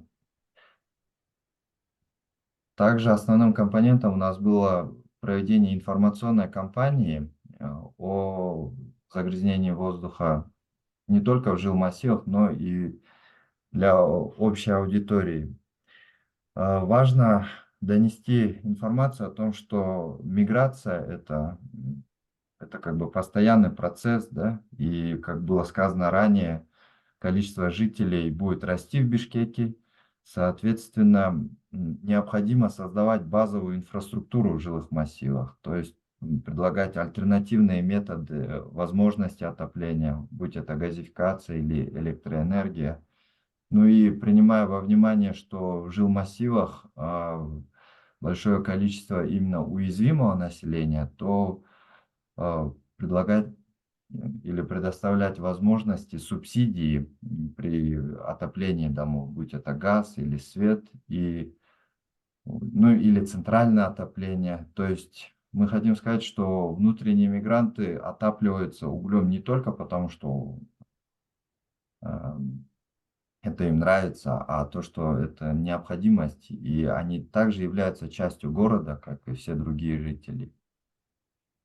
Мы реализовали следующим компонентом 3 малых проекта в жилмассивах и для улучшения жизни местного сообщества. Первое – это создание общественного парка в жилмассиве Акбосово. Второе – это проект по раздельному сбору мусора. И третье – это озеленение хвойными листьями редкими. В парке в жилмассиве Акбосово, как вы видите, вот создан парк небольшой, чтобы люди могли отдыхать, наслаждаться, также кататься на велосипедах или роликах. Со стороны МОМ мы предоставили все необходимые материалы, со стороны мэрии были проведены данные работы. Местные жители инициировали данный проект, так как на данном участке, где сохранены эти деревья и еще посажено более 50 деревьев, предполагалось строительство тоже домов, да? То есть вырубка этого небольшого парка для строительства домов или помещений. И было важно сохранить данное место, чтобы была такая зеленая территория для местных жителей. И данный парк был открыт в 2023 году. Второй проект – это озеленение улицы в микрорайоне Тунгуч. Было посажено почти 100 деревьев. На данный момент мы наблюдаем, что более 80% деревьев прижились, а какие-то высохли. Но это, я так понимаю, нормальная корреляция при посадке деревьев, то, что 10% находятся под рисками высыхания.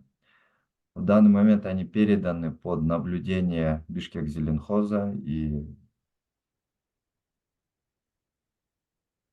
И последний наш проект, третий, это была установка раздельного сбора мусора в жилмассиве Кольмё. Как также было сказано ранее, было важно, чтобы местные жители не сжигали какие-то отходы свои, так как мусор не собирался, и также местные жители инициировали данный проект. Также он передан на баланс Тазалыка, и предполагается раздельный сбор мусора с целью дальнейшей переработки. И также мы подготовили план озеленения города Бишкек по разным по разным районам города Бишкек, по всем точнее. Он получился очень большим, и, к сожалению, не смог уместить его весь. Здесь данные о каждом жилмассиве, на тот момент у нас было 47 официальных жилмассивов, и в каждом жилмассиве какое количество деревьев и какого вида требуется, ну и на тот момент были собраны рыночные стоимости. Данная карта передана Бишкек-Зеленхозу для дальнейшей реализации. Спасибо. Спасибо, Таалайбек. Приглашаю нашего следующего спикера, Азат Мурадыл, директор общественного фонда MoveGreen. Так, всем здрасте. Всем добрый день, уважаемые коллеги. Меня зовут Азат. Еще раз представляю общественное объединение MoveGreen. Мы занимаемся вопросами гражданского мониторинга качества воздуха в Кыргызстане, а также вопросами изменения климата. И предлагаем экологические решения на основе данных, аналитик, исследований, которые мы проводим. И одним из решений мы предлагаем сейчас вместе с вами рассмотреть это зеленые фасады и крыша. Зеленые фасады. Раньше это у нас было популярно в городе, да, особенно вот в старых домах. Это вот эти вот дикий виноград, который вьется по стенкам, по всяким стенам. Сейчас этого, к сожалению, меньше, и у него есть очень много ряд рекомендаций для государственных органов, для муниципальных служб, для, в принципе, населения, для каждой из нас. И вообще, если рассматривать проблему, которую уже озвучивали, получается, предыдущие спикеры,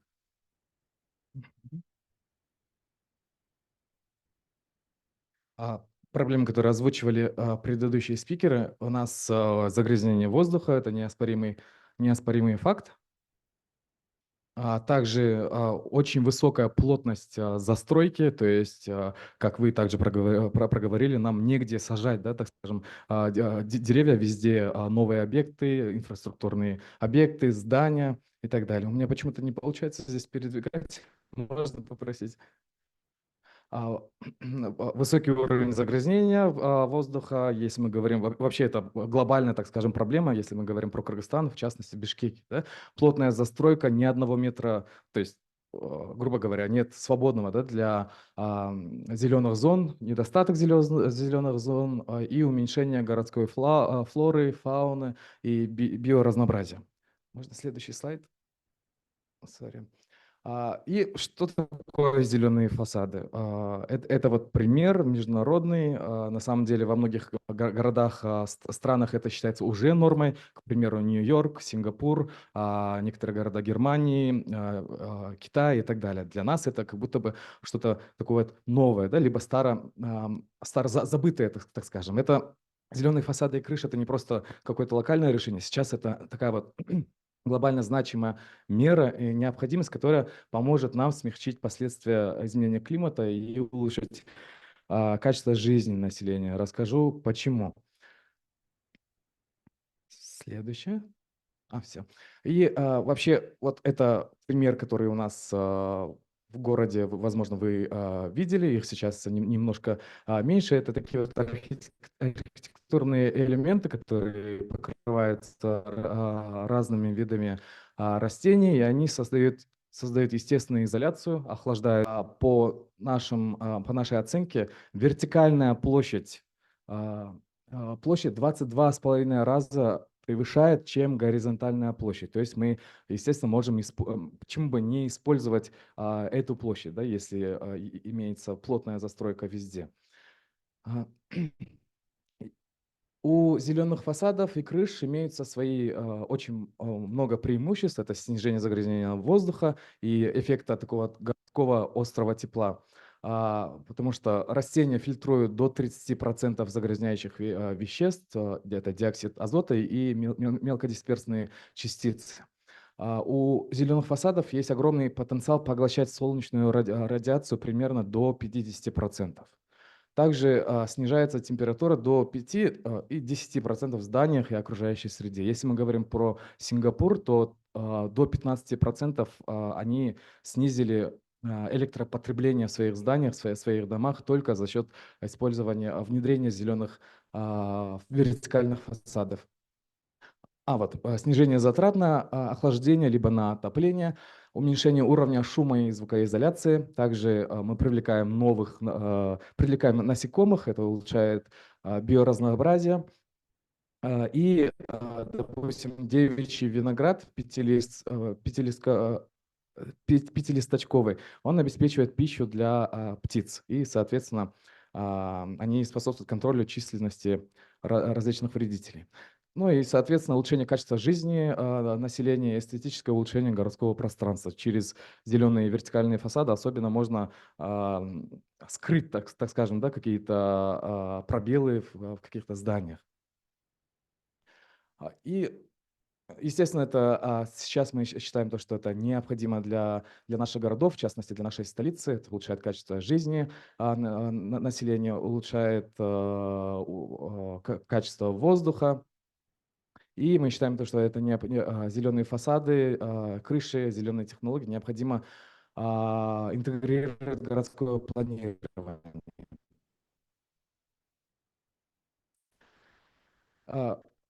Есть разные виды. Мы с вами привыкли видеть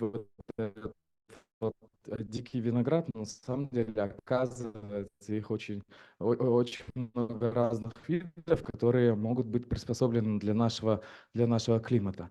Который мы подготовили, там прям в подробностях описывается каждый вид. Мы выработали ряд рекомендаций для различных органов, что необходимо, желательно сделать уже сейчас для того, чтобы адаптироваться к изменению климата и, соответственно, улучшить качество воздуха. На национальном уровне это определить вектор развития, разработать в страновой программе митигационных мер к изменению климата компонент по вертикальному озеленению населенных пунктов республики, потому что в нормативно-правовых актах у нас есть норма по озеленению тех же детских садов, да, площади детских садов, больниц, школ, но нигде не указано про вертикальное, то есть как будто бы мы об этом забыли, либо не учли.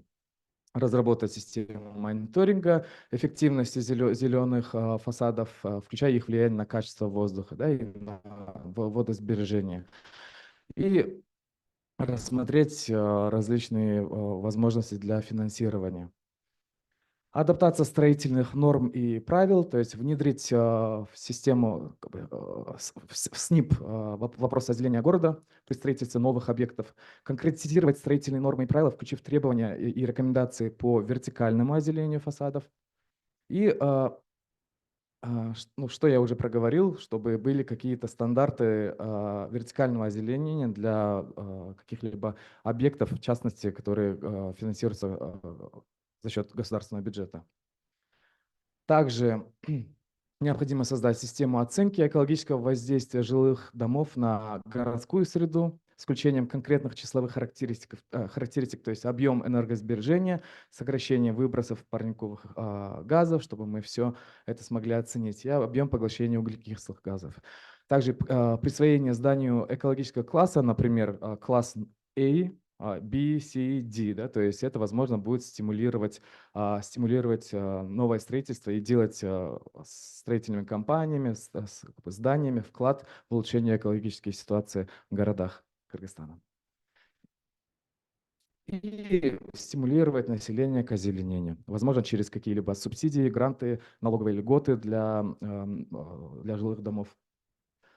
На местном уровне рекомендации это расширение объемов питомников и ассортимента растений, в частности тех растений, которые могут прижиться в условиях нашего климата, потому что те растения, которые сейчас предлагают предложения, допустим, от питомников, а некоторые из них не могут прижиться у нас в стране, либо некоторые бессмысленные. Да? То есть имеют маленький такой смысл, к примеру, не сажать только одни и те же ели, а прислушаться наконец-таки к той аналитике, к тем исследованиям, которые делаются.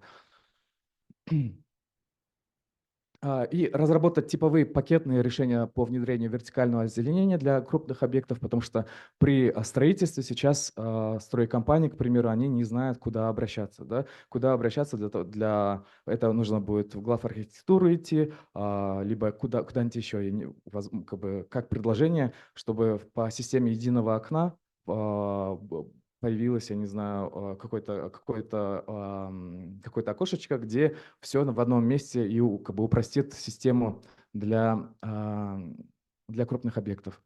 Соответственно, информационные кампании, образовательные программы, чтобы люди более были осведомлены о преимуществах и методах установки зеленых фасадов и крыш.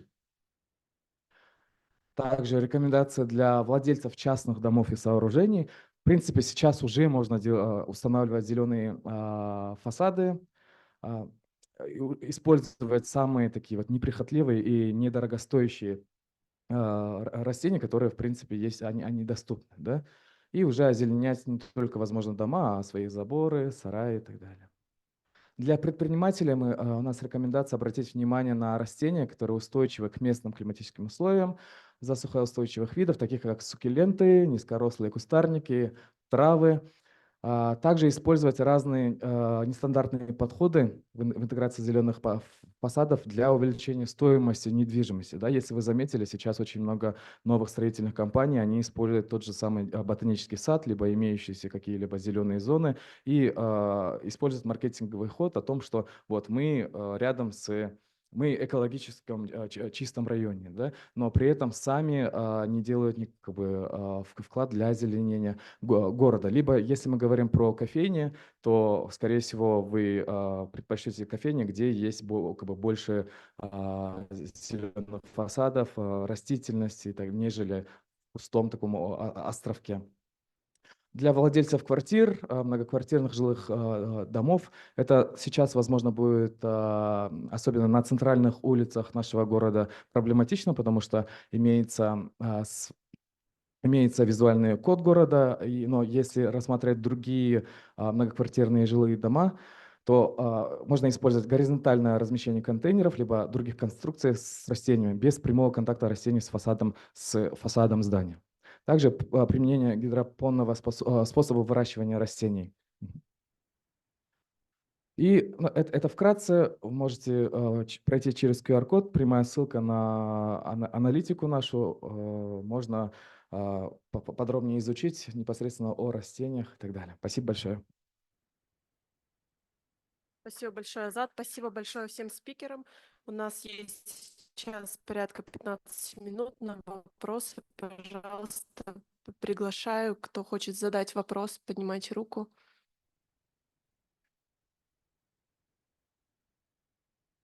Пока нет вопросов, тогда, может быть, кто-то из спикеров есть какие-то дополнительные комментарии к вашим презентациям? Может быть, что-то еще хотелось бы сказать? А вот появился вопрос. Да, пожалуйста. I asked the second presenter, so we could talk about using bioindicators. So, but problem is bird is very fast movement, so very difficult is counting. Maybe sometimes it's double counting. Also, maybe locational bird nest is easy to fix, but bird individual is very movement very fast. So how to is evaluation accuracy of bird number or is some species diversity? Okay, thank you. Thank you for the question. There are protocols for observing birds. This is something that we teach to the scientists, the citizens who are coming along with our bird walks. The double counting is, of course, one of the issue. One of the rules when we do bird counts is to have conservative counts. It's better to have less birds in our reports, so being like in the lower range of the estimate than the higher range, of course. As for nest, you have behind you on your left an expert in nest finding. They are quite easy to see. The moment you start noticing the birds, you just see them all the time. So it's quite easy. If I may, nests are actually also a bioindicator. The type of construction of a nest tells us about the state of the biodiversity and the environment and the richness of the environment around. So looking at the nest, looking at the density of nest in one location tells us about the hospitability and the health of that place. That said, and that allows me also to jump on what our other colleagues said. It might sound futile to be looking at biodiversity in a city. After all, it's like a small birds like flying around. Biodiversity is a global boundary. It's a planetary boundary. It's the same thing as climate change. It's the same thing as acidification of ocean. If you don't protect biodiversity in a city, you die. If we don't protect and fight against climate change, you lose, you die. So this is a really important topic. And it might sound a bit weird, but these ecosystem services that biodiversity are providing us are actually critical to help us shield the effect of other crises that we are facing, especially climate change. And they are really going to help us actually survive and adapt the next century to come. So this is really simple measures. And as our colleague Azat presented on the green wolves and green wolves, they are very basic measures that can be implemented. They are extremely cheap. Like we don't need to reconstruct the whole city. They're extremely cheap. And there is no reason not to implement them. They are quite easy to do, and we can do them very quickly. That's it on my side. Thank you. Спасибо. Есть ли еще вопросы? Здравствуйте, у меня один вопрос такой насчет уточнения. То есть у нас нет, к первому спикеру, то есть у нас нет количественных данных по поводу того, насколько качество воздуха улучшилось с замещением маршрутных такси автобусами. То есть какой вклад он мог бы, если бы проблема с пробками была решена, и почему его нет сейчас? Спасибо. Ну, во-первых, когда вот делался такой шаг, в расчет принимались больше эмоций, чем какие-то попытки рассчитать это все нормально, с учетом научного подхода. Значит, посмотрите, наибольший вклад в загрязнение воздуха дают выхлопы дизельных двигателей.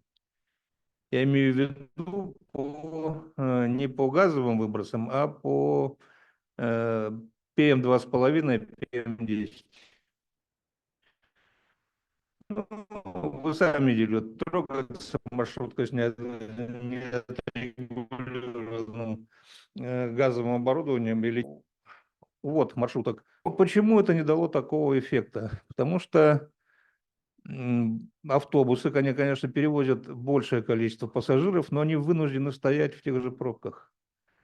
Их оптимизированно пустили, конечно, чтобы уменьшить вот время простоя. Ну, например, большое количество автобусов сейчас идут по улицам с выделенной полосой. Ну, например, Киевская, Московская, где для них проезд относительно открыт, в отличие от машин. Маршрутки так ездить не могли, как они. Это частично разгрузило город, но какой смысл, что этот автобус двигается с интервалом, например, в 10 или 12 минут, если по очереди один за одним они стоят в пробке 3-километровой. С одной стороны накапливаются люди на остановках, с другой стороны все гасит вот эта вот вечная пробка Бишкека в часы пик особенно. Вот поэтому ожидаемого эффекта, по крайней мере, не было. То, что говорят, что вот министр энергетики сказал, что в этом году зимой смога в Бишкеке не будет, будет. И посмотрим, насколько он будет слабее. Вот в том году ситуация была очень хорошая. Но не благодаря действиям мэрии и городских властей, а благодаря тому, что была очень долго держалась теплая погода. Я просто еще помню, что 12 ноября я свободно ездил на скутере. То есть эта температура была 15-19 градусов днем. Зима наступила резко, ударили морозы, но они долго не держались. То есть они сменялись оттепелями. Что такое оттепель? Температура выше, топят меньше. И самое главное, воздух прогревается и рассеивается концентрация. То есть в том году Бишкеку просто повезло из-за погоды. Ну, какой будет зима этого года, увидим. И я не сказал в презентации, я вернее сказал, что на год половина датчиков была убрана из города в северные районы. Они стояли в Аларче, в национальном парке. 2 датчика стояло. Один прямо около отеля, последнего, где дальше уже шлагбаум. А второй на сейсмической станции. Провели исследование. Мы сравнили данные по загрязнению с города и села. До этого такую работу невозможно было проделать, не было просто данных. Так вот, я вам скажу, что по меркам ВОЗ только национальный парк Аларча идеально подходит. В нем практически весь год загрязнение воздуха не превышало 5-7 микрограмм. Но, правда, было там в ноябре 2 выброса, которые заходили за 35 микрограмм. 35 – это среднесуточная норма для Кыргызстана. Но, скорее всего, это просто было связано с тем, что жгли мусор и растительные отходы там, чтобы сэкономить на вывозе. В пригороде село Чонарык, Ташмайнок и так далее. Ну, представляете, где они расположены. Ситуация такая же с загрязнением, как в 12-м микрорайоне Асанбай. То есть село не спасает, хотя там и горно-долинный ветер, село не спасает от смога полностью. Но количество превышения этих концентраций было в 3-4 раза меньше, чем в городе. Если просто очень сказать, самый чистый район – это, конечно, район национального парка Арларча. Затем идут села Байтик. Кстати, в больших селах уровень загрязнения выше. Это однозначно говорит о том, что отопление печами зимой – это действительно основной вклад в загрязнение и в смог. А самое чистое место в городе оказалось госрезиденция. Там воздух в 2 раза чище, чем в Чонарыке. Ее проектировали 70 лет назад. И уже тогда инженеры обладали хорошим образованием, головой и предвидением. Представляете, не имея данных вообще никаких, поместить госрезиденцию буквально в идеальные условия. А идеально они только потому, что она находится прямо в устье реки Аларча, внизу. Вот Чонарык, он расположен чуть выше на боковой террасе, там уже загрязнение, ну, скажем так, такое же, как в 12-м микрорайоне, как в Бишкунгее. А вот то, что поставили прямо в створе реки, и там, как и в Асанбае, каждые сутки идет ветер.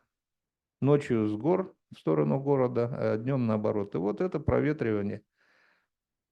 И, конечно, то, что вокруг резиденции нет высотной застройки и нет частной застройки ни до нее, ни ниже, на близком расстоянии. Вот это и сделало такой островок экологически чистый из этого района. Загрязнение в городе. Вот мы брали станции в районе кинотеатра Читыркуль. Представляете, где это, да? Токтоналиева улица сейчас. Старый кинотеатр Читыркуль. Там большие частные застройки, но там либо центральное отопление, либо газовое. Загрязнение воздуха в 4-5 раз меньше, чем вот в районе размещение вот этой контрольной станции гидромета, это Лучихино, Coca-Cola Butlers, юго-западный район города. Во всех новостройках, Бишкек и во всех остальных загрязнение 2-4 раза выше, чем зимой, чем в центре города с его автомобильными пробками и так далее. Ну, вот так, на словах очень быстро. Если кто-то захочет ознакомиться с материалами этого исследования, пожалуйста, я могу оставить свою почту и контакты. Солнечные батареи с поясовой это поможет или нет? Знаете, вот я инженер, и для того, чтобы говорить об эффективности альтернативных или зеленых источников энергии, нужен практический подход. Их себестоимость, длительность эксплуатации, эффективность и возможность применения. То есть, ну, например, ветряки или ветроэнергетические установки. Они как, по-вашему, будут в нашем городе работать? Нет, ветра нет. 80% в году на штиль. Солнечные панели будут, но доступными они стали вот относительно недавно. Они были очень дорогими в производстве. И сейчас они, конечно, не дешевые.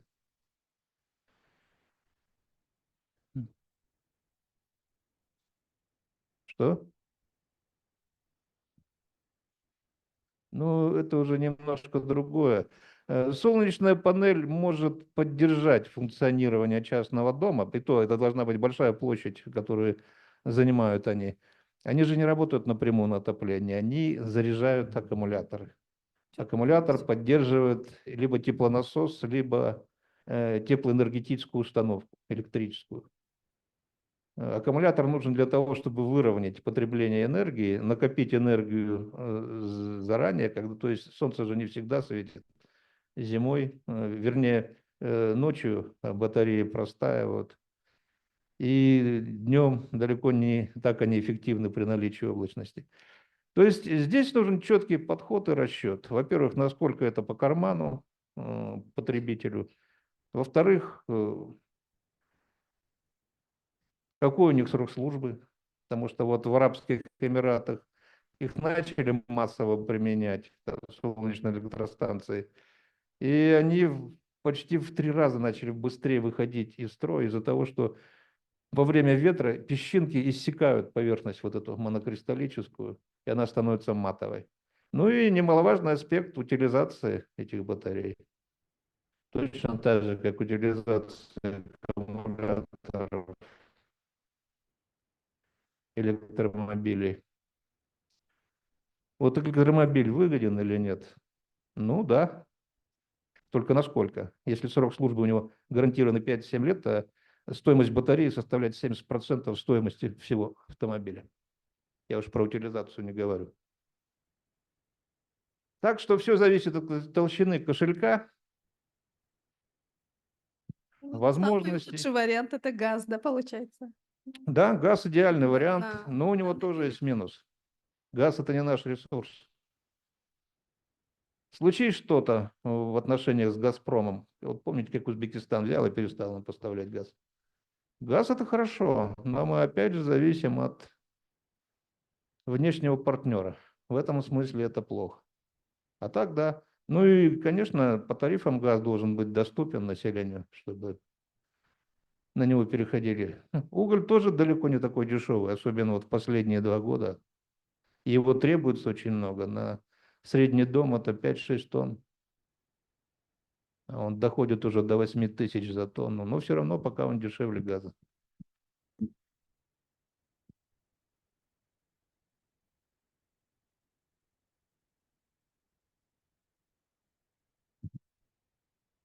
Спасибо всем большое. Судя по тому, что вторая топ-причина загрязнения в городе – это пыль, которая естественная, да? Может, это не совсем по вашей части, но у меня вопрос, значит ли это, что деревья нужно сажать или зеленые насаждения, да, стратегически, так, чтобы или в местах, где они будут задерживать пыль, потому что я понимаю, как я понимаю, пыль, она больше всего из окраин приходит, да, наверное, из этих же, из сел, возможно. Или по-другому вопрос, как лучше и где лучше сажать деревья в Бишкеке? Ну, правильный ответ везде, где только можно. Вот последняя презентация по вертикальным фасадам и крышам была. Это ж не от хорошей жизни. Как дерево очищает воздух? У него очень большая суммарная площадь листьев. Посчитайте листочек с двух сторон, а сколько листьев на дереве. Листья всегда влажные. Во-первых, на них оседает пыль. Во-вторых, они фильтруют через себя воздух, и примерно 30-40% загрязняющих веществ остается в листьях растения. Почему осенью лиственные деревья сбрасывают листву? Из-за накопившихся тяжелых металлов. Растение просто освобождается на зиму от своей кроны и одновременно защищает себя. То есть листья – это природный фильтр. Чем больше будет листьев, тем выше будет степень очистки. В этом смысле зеленые фасады, конечно, ну, выгоднее как фильтр, чем любое дерево. Намного выгоднее. Но у деревьев свои преимущества. И когда лесонасаждения занимают большие площади, они создают свой микроклимат. Они задерживают влагу в почве, понижают температуру, очищают воздух. Я уж не говорю про возврат к естественной экосистеме и биоразнообразию. То есть у леса свои преимущества. Но, конечно, вот вы наверняка чувствовали, летом заходишь в ботсад, и температура ниже, и дышать легче, и влажность такая, что кожу уже не так сушит. Это вот эффект леса. Ну, я так думаю, по Бишкеку организовать парки это очень сложно, потому что на самом деле, когда закладывали город, еще царские архитекторы, они спланировали его идеально. Вот эта широтно-меридиональная застройка и бульвары зеленые. Бульвар это и парки это легкие города. Они не зря Бишкек называли зеленым городом. Они создавали максимально благоприятную городскую среду. Теперь этих возможностей нет. Конечно, парки нужны. Но вот мне как-то на совещании в мэрии сказали, что... А знаете, что вот, был вопрос по поводу вот этих наших тополей, каргачей, которые убирают с обочин дорог. Мне сказали, говорит, а вы знаете, что в Манхэттене и в центральных улицах крупных городов деревья не растут.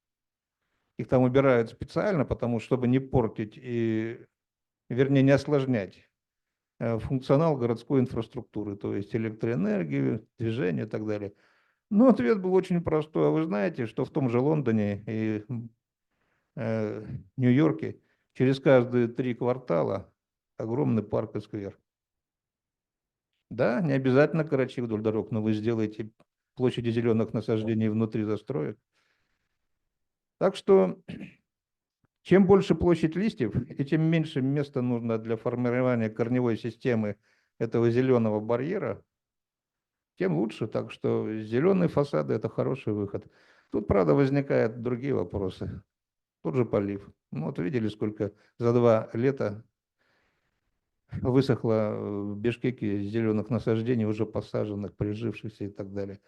Ну и, если, честно говоря, использовать каркас здания в качестве несущей опоры для этих фасадов, ну, тут, честно говоря, инженерный подход нужен.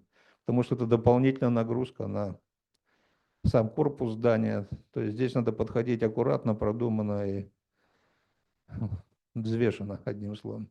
Я ответил. Давайте тогда последний вопрос, будем завершать. Спасибо большое. Я как раз вот насчет зеленых фасадов и крыш хотела задать вопрос последнему спикеру. Я вот посмотрела, очень интересная была презентация касательно вот того, что снижается уровень температуры, да, и хотелось бы узнать побольше о том, как вы проводили исследования, откуда, да, были взяты данные, чтобы понять, да. Спасибо большое. Спасибо большое. Это было Это было кабинетное исследование нашими экспертами, среди экспертов и экологи, ботаники, эксперты по ВИЭ, да, в энергетическом секторе, который работает. И это было кабинетное исследование, которое как бы с включением экспертного мнения, плюс мы обращались и в Зеленхоз, да, чтобы как бы уточниться по ценам и в питомнике и так далее. На самом деле, хотелось бы также сказать то, что в Кыргызстане эта ниша, так скажем, не занята, не проводились исследования, либо какие-либо анализы, да, аналитикой. Есть только одно исследование в рамках магистерской работы, и все. И, в принципе, на основе этой аналитики, которая проводится в рамках кабинетного исследования, мы думаем, то, что можно дальше продвигать и, возможно, адвокатировать на государственном уровне, да, продвижение зеленых фасадов и крыш. Спасибо.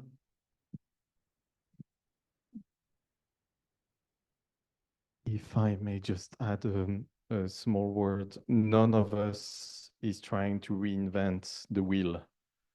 Mr. Podrezov has a good point in saying, like, how do you build a green wall on an old building? Is it going to crash the building? There are technical solutions for these kind of things. Other countries have already experimented these kind of things, and it works in other countries. There is no reason why it will not work in Bishkek. And the second thing is, when we speak about cities, we should not consider that a city lives under a dome, and that the impact of the things that are coming from outside the city has no impact on the city.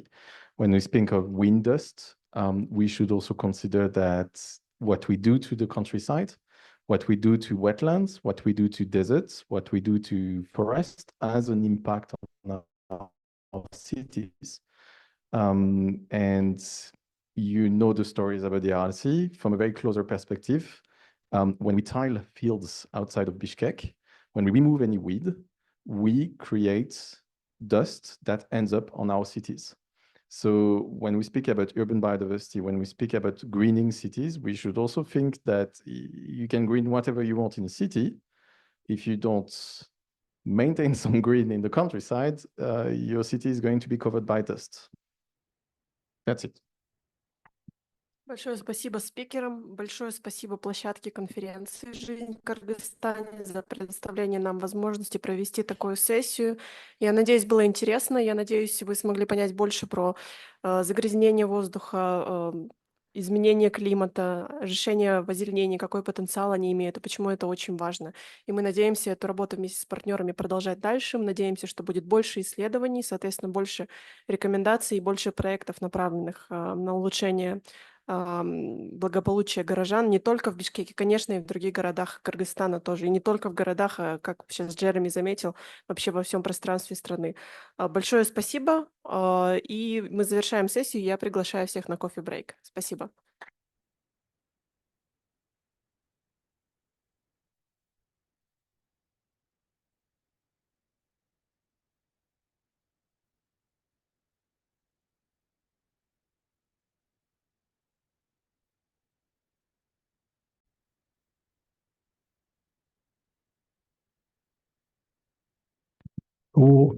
Welcome to the session on women.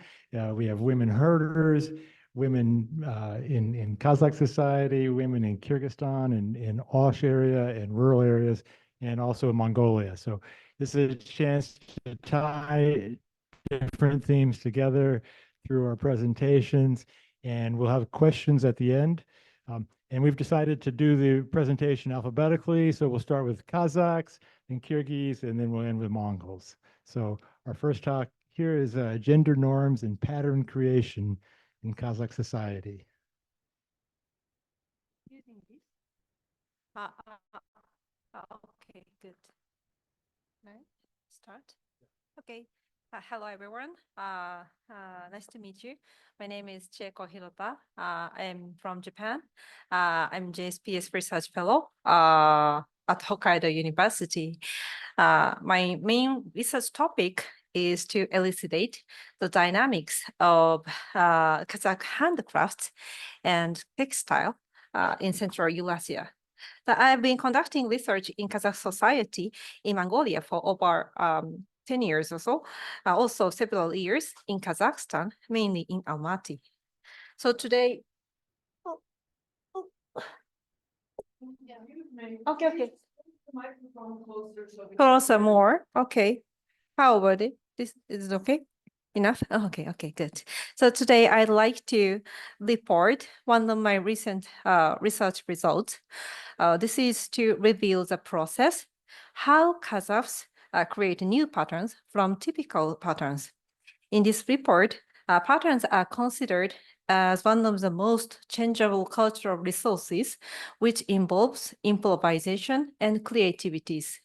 So Kazakh basic patterns have been passed down through the generation for a long time, but the patterns are flexible and changeable according to repetitive movement, combination of materials, and the social context of the creator.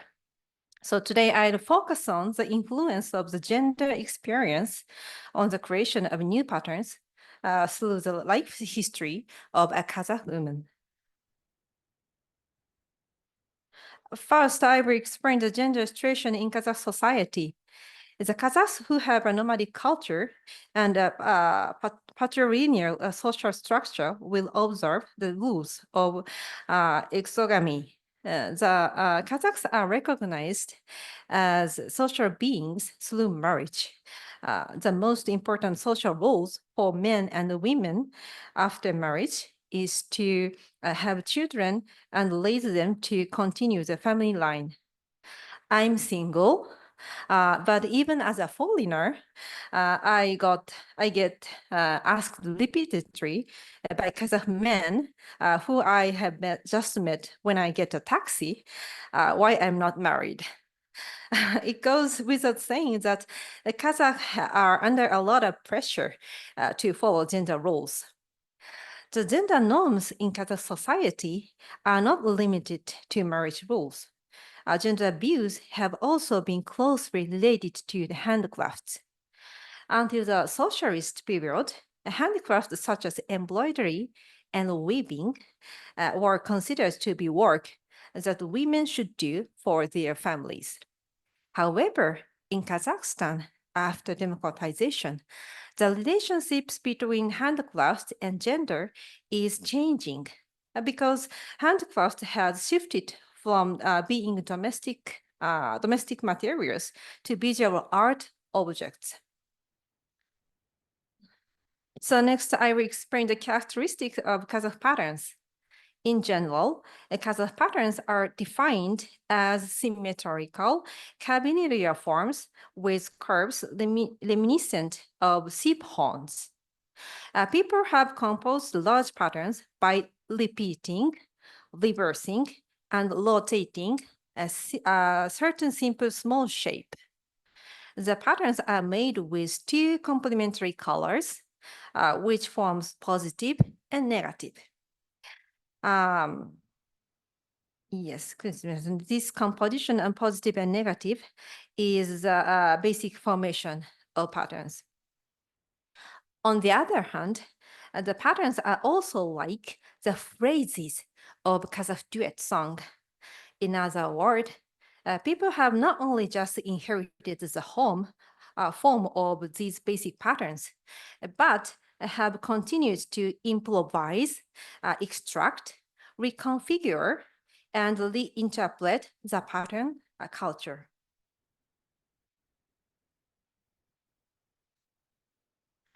I've seen many examples of such improvised creativity. A woman from the Kazakh community in Mongolia, whom I have been researching for many years, create products for tourists by embroidering patterns freehand like this, like that videos. And she continuously creates new patterns through the process of creating and forgetting. A woman I met in Kazakhstan last year learned typical patterns making from a Kazakh who had moved there from China after democratization. And after practicing cutting a felt with scissors over and over again, she became an artist who creates her own unique patterns. Among these people today, I will introduce the life history and craftsmanship of a woman I met in Almaty. When I first met her in 2017, she was working as a field rug creator. She has over 20,000 followers on Instagrams. I stayed at her home for about a week in 2017 and 2023, and we had a mini conversation in Kazakh while making things together. For her privacy, I will not be using her face, which can recognize clearly photos in this report.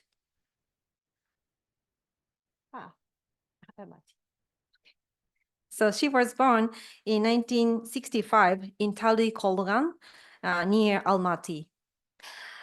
When she was a child, her mother used to make felt rug at homes. She learned how to make rugs by cutting and pasting fabric next to her mother, and also basic typical patterns. So she showed me some rugs her mother made, but then I felt a little strange about the pattern on one of the rugs. This is the rug. This is the rug's photo. When I asked her who made the rug, she told me it was something she had made when she was 10 years old or so.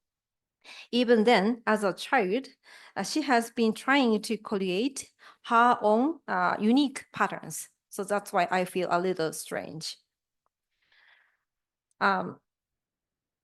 When I first met her, she was living alone in Almaty.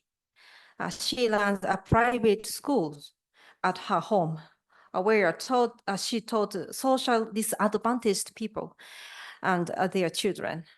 She has one daughter. She didn't want to talk about her husband.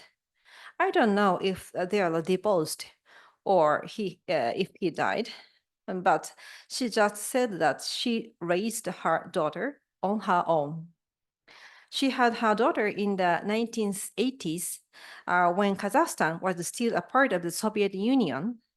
Her mother repeatedly encouraged her to remarry, but she didn't. In an era when gender norms were even stricter than they are now, being a single mother meant that she was a social outcast.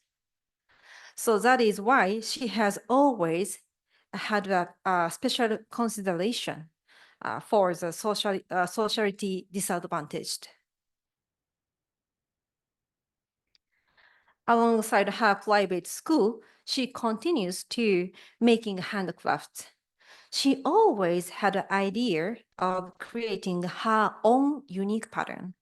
So after democratization in Kazakhstan, the use of traditional handcraft techniques as art became popular. So she continued to make things on a personal basis. One day, to celebrate the growth of her grandchild, she made a rug to lay under the child's feet using scissors to cut out the rather thin pieces of felt, which she bought from the market.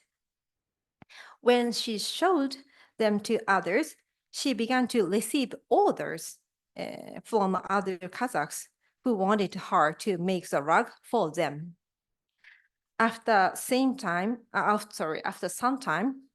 while making handcrafts, she suddenly realized that by adding a single cut to basic shape, she could create a completely different form. The characteristic of her Kazakh pattern is that it looks as if a pattern is contained with a pattern by cutting this part. Yes. And in the case of the typical Kazakh patterns, a large pattern is composed by inverting a single base shape in contrast, so it does not have a nested structure. She said that this pattern symbolized a mother and a child. In other words, if the break in the pattern is a child head, then it looks like the image of mother holding the child in her arms. So this was a result of her projecting her own life experience onto the pattern. So later, she obtained a patent for this new pattern. So I have asked the Kazakh people who lives in Mongolia many times about the meanings of patterns, but most of the time their answer was the same, saying the horns of sheep represent wealth. So this could be seen as a sign that they are not very interested in the symbolic meanings of the patterns. However, this Kazakh woman told me the names and meanings of various patterns. In other words, it could be said that this new patterns was created because she is aware of the symbolic meanings and narrative clarity of patterns in her daily life.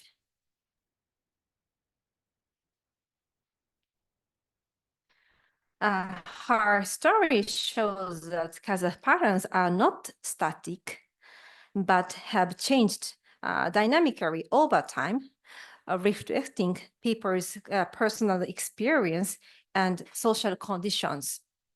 She learned patterns from her family elder in her childhood, memorized them, and learned to create patterns through the repeated learning process of producing textile techniques.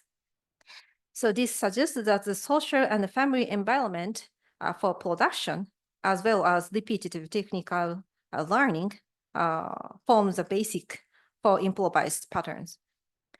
And in the actual production process, the social context has a significant impact, as is clear from the fact that she has presented original patterns. The woman in this case emphasized the uniqueness and take great care to keep record of her work. So this reflects the context of Kazakhstan's contemporary artistical orientation. While being positioned as socially disadvantaged people in a society with strong gender norms was a painful experience for her, it also became a driving force for her new creation. So today I have introduced the way of making handcrafts that a woman who opened her heart to share it with me in Kazakhstan, where I have just started my research. There are countless ways of making patterns depend on people's experience. I would like to continue to collect more examples and deepen my consideration of Kazakh society and culture changes through Kazakh people's pattern making. That's all. Thank you so much. Thank you very much. And now we move on to Kyrgyzstan for the next talk.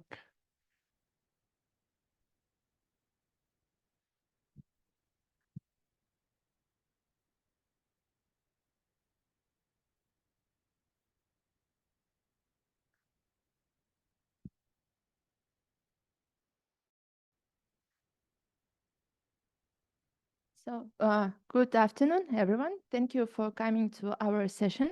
My name is Elina. I am research fellow at the Institute of Public Policy and Administration at the University of Central Asia.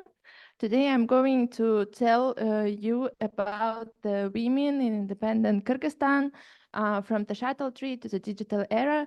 So my presentation will be based on two will be based on two research studies.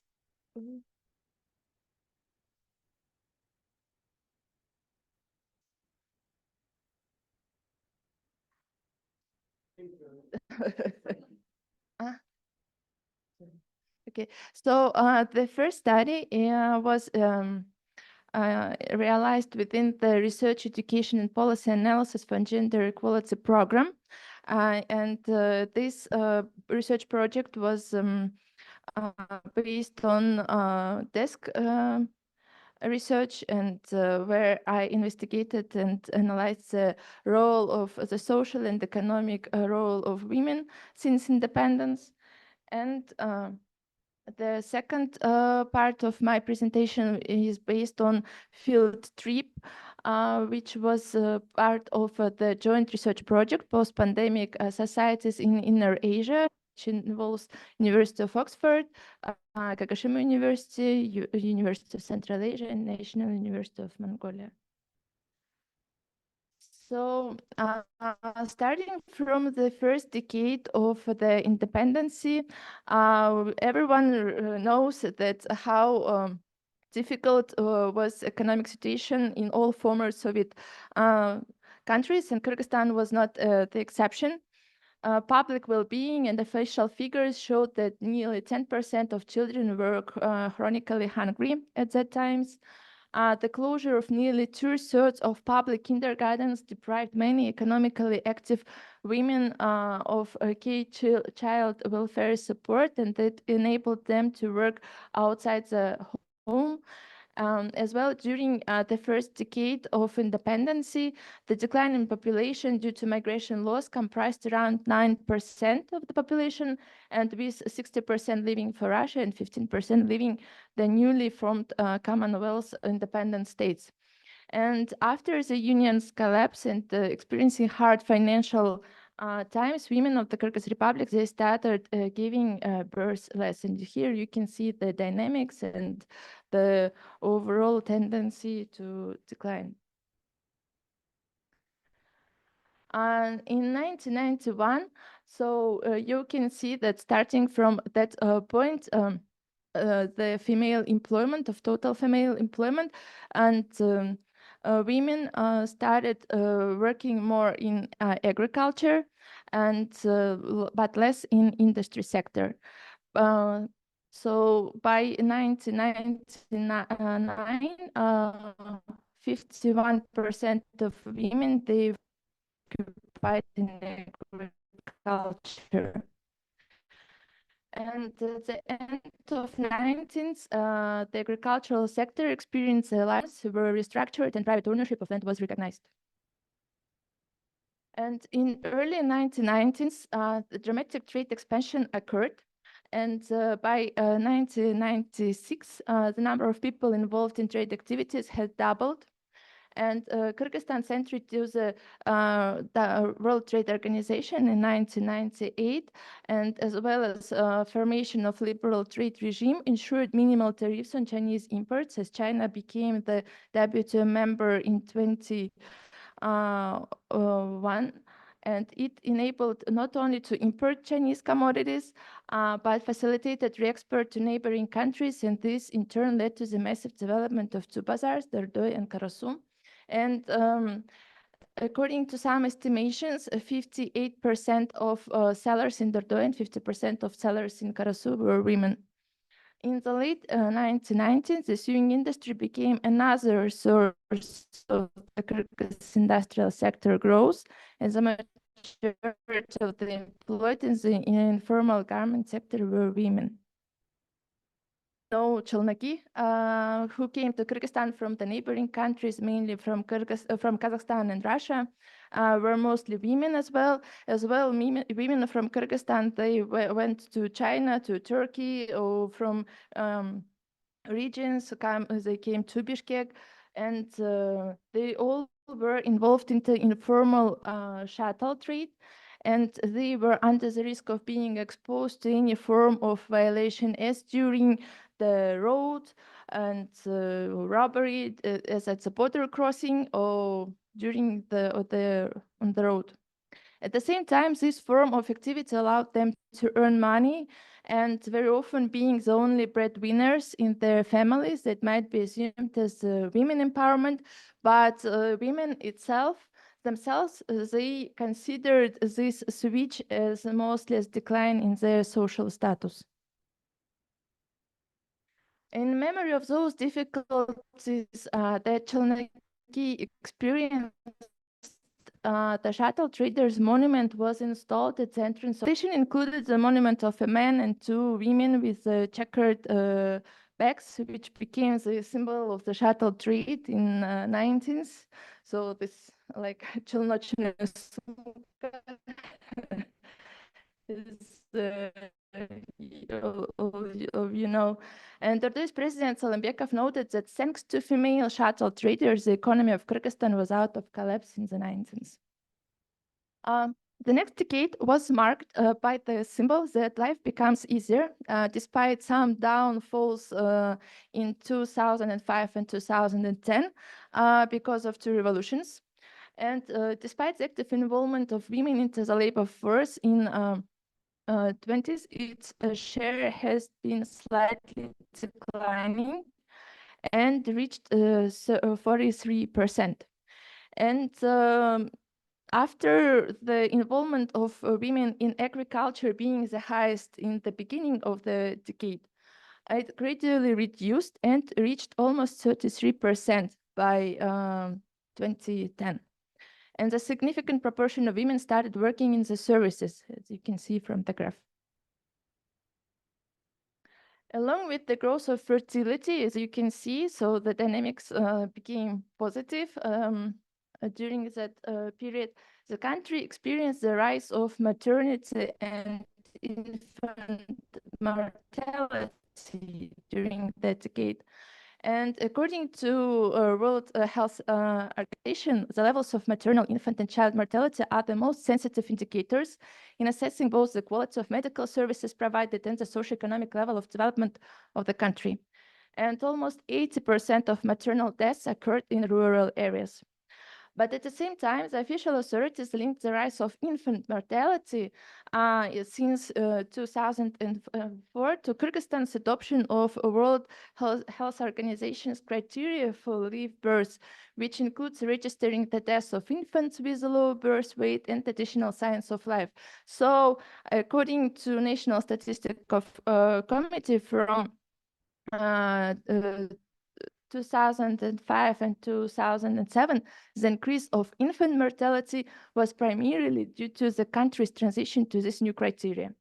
And because other healthcare institutions, they adopted this new system for recording. Since that decade, the migration outflow took another shape. If early people were leaving Kyrgyzstan for permanent residential, then these times people moved for labor migration to earn money and come back.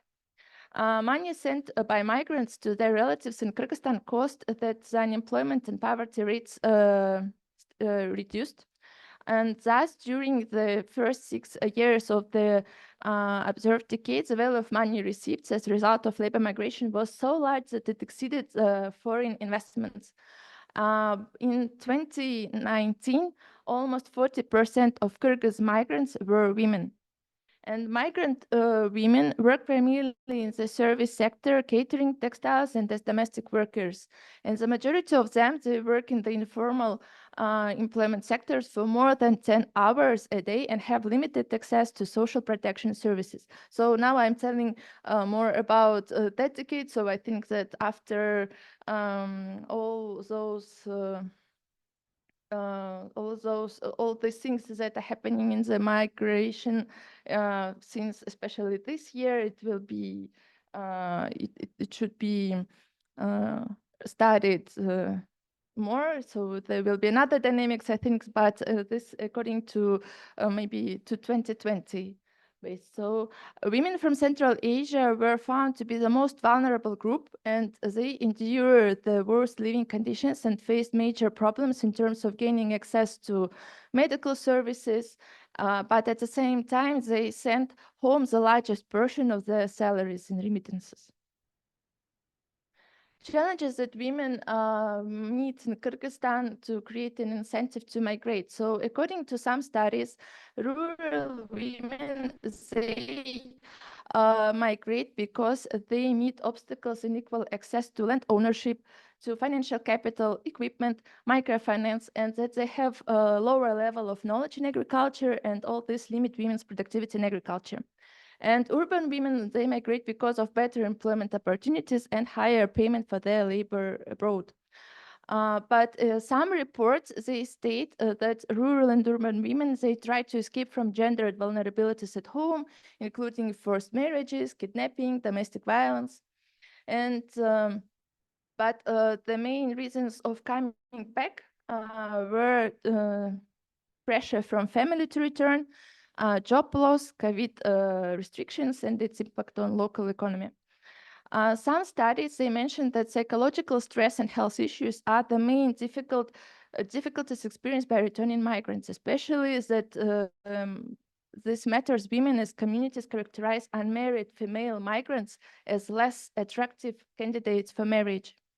But at the same time, migration can have a positive effect on diverse women and by opening economic possibilities to separate the household from the extended parental household.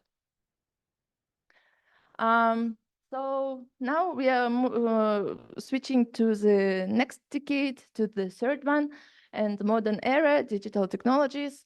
So this period was marked by the growth of informal economy. It composed almost 24% of country's GDP, and around 72% of labor market were employed in the informal sector. The main sectors representing informality were trade and services, construction, processing industry, and trade and logistics. And female labor force at the same time continued to shrink, and it reached its minimum point in 42% in 2019. At the same time, the steady prevalence of female employment in services was marked by that end of the decade.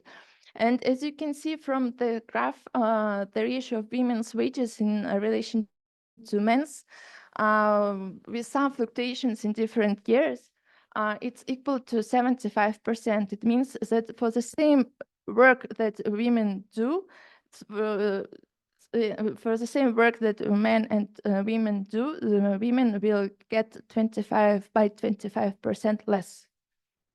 And as well, it's because women are the main employers of health sector and education sector. As all of you know, salaries there are the lowest. At the same time, this decade was marked by the growth of fertility rate.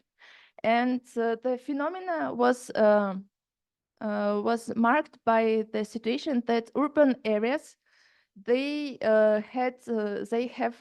started to have higher rates than rural ones.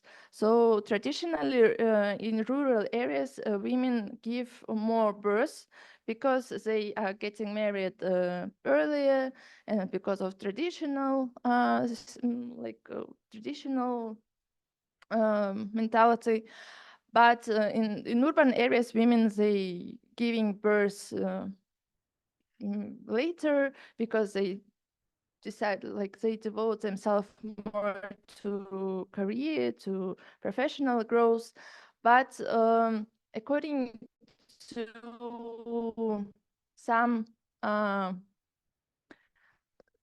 estimations, internal migrants, they make up 35% of Bishkek's population, and most of them live in informal settlements.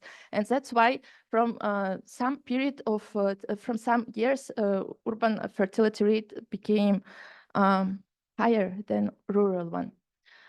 At the same time, the proportion, as you can see, the share of women of reproductive age using contraceptives started to fall, and it reached almost 17% in 2020. And according some, the government tried to implement some state programs to inform women on the usage of contraceptives through some state beneficial programs, but it failed. And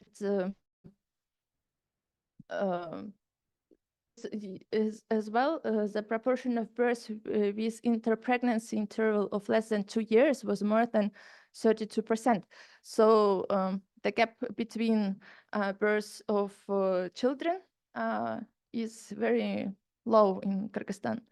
And it's still unknown whether women decide by themselves to use contraceptives or not to use.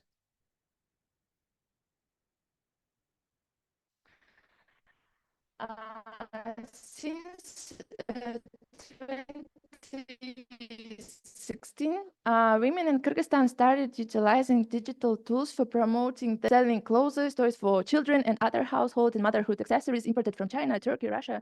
More often, this business women opened during their maternity leaves, when they were taking care of newborns. Frequently, they started it from ordering goods for their own children and using such platforms as Alibaba, Taobao, and for the last year's Wellbeing, and others, at the same time ordering additional items that were put for sale either on their own accounts or newly opened one on social media pages. And firstly, it was practiced on the local forum, the LiK2024 forum, when people could communicate on different topics due to separate sub-forums and posted advertisements and search for specific information.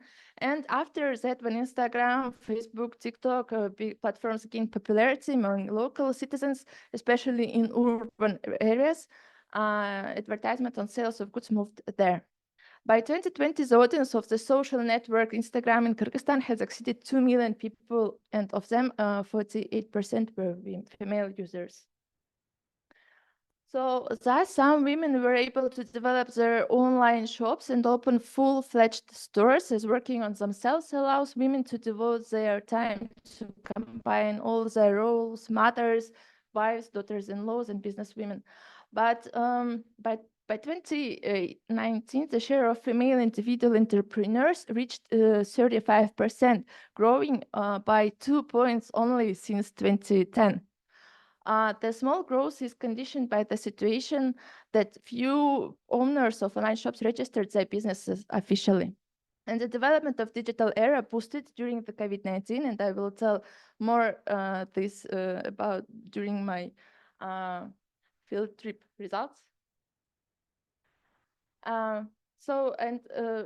Coming to my field trip results, it was, as I mentioned before, it was part of the other project, and field trips were conducted in Osh and Issyk-Kul regions in June 2023. During those field trips, I interviewed 62 women.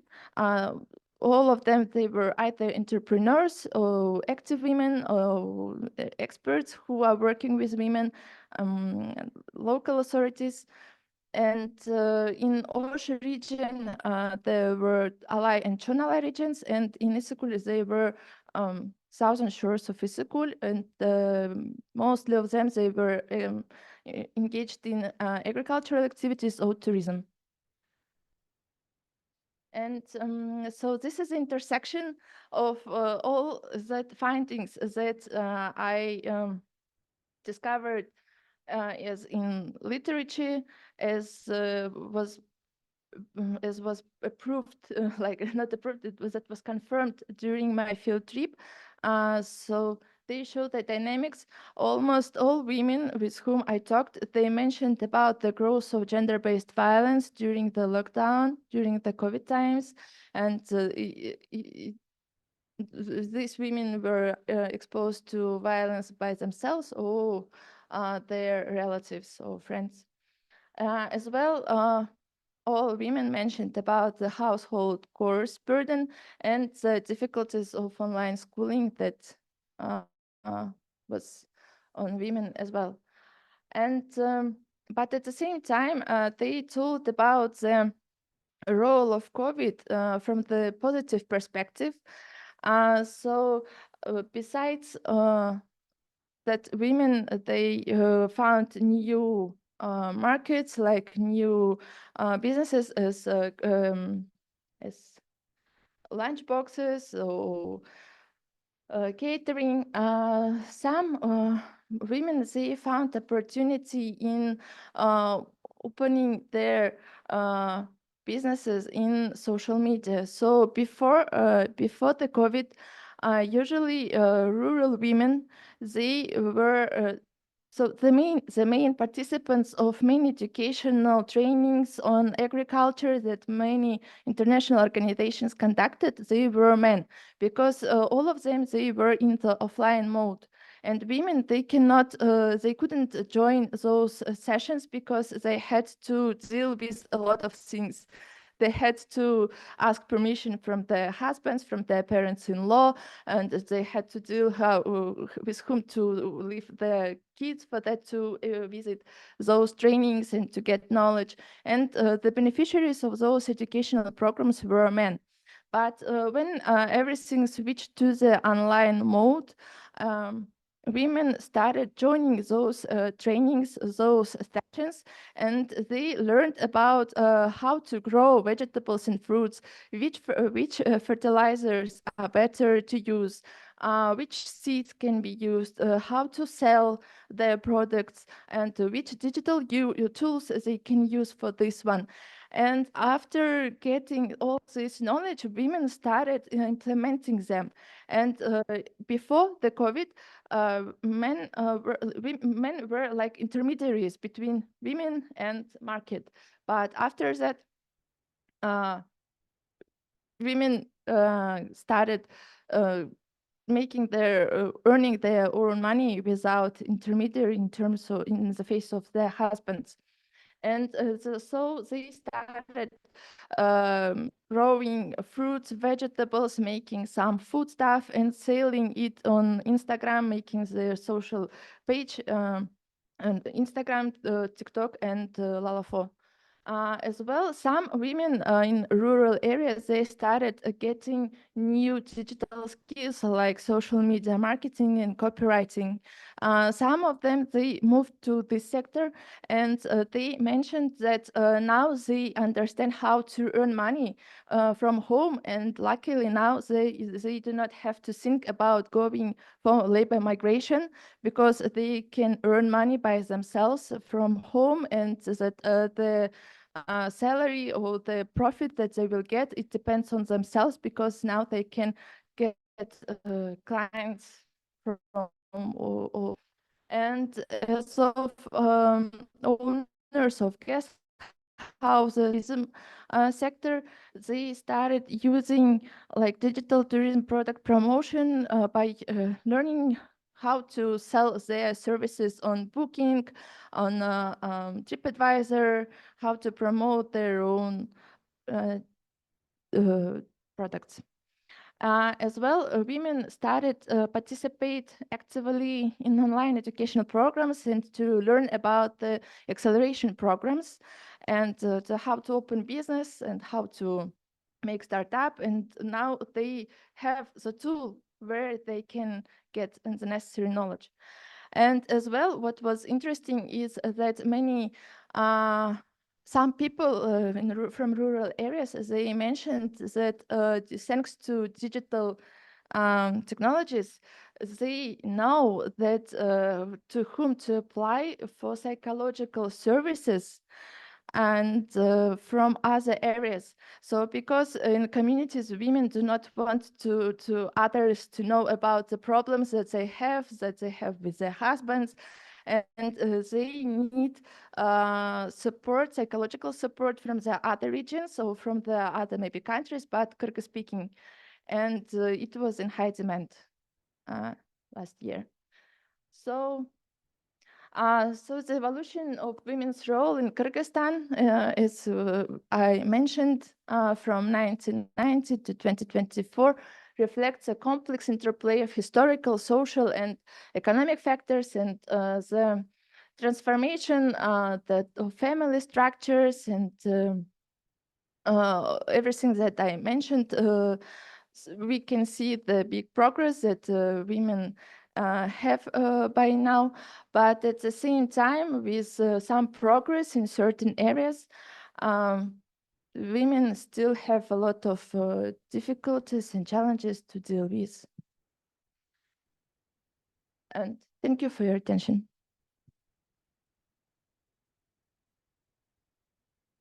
Thank you very much. And can we have the Mongolian? And before I start, I just want to say Zelina's work inspired my work that I'm going to talk about because she was doing this in Kyrgyzstan. And I thought, well, that made me think about what's happening in Mongolia, which I'm much more familiar with.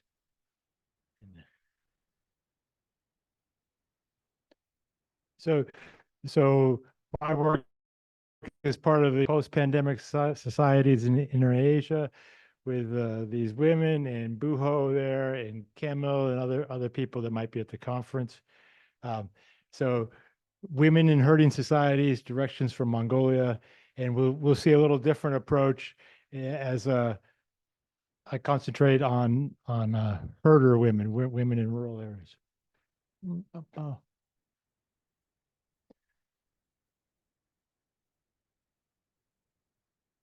In a minute.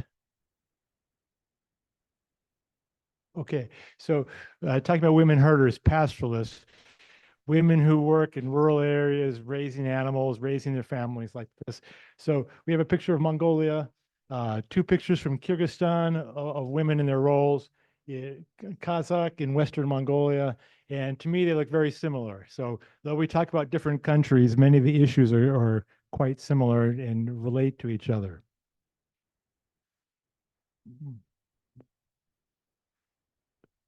Okay. All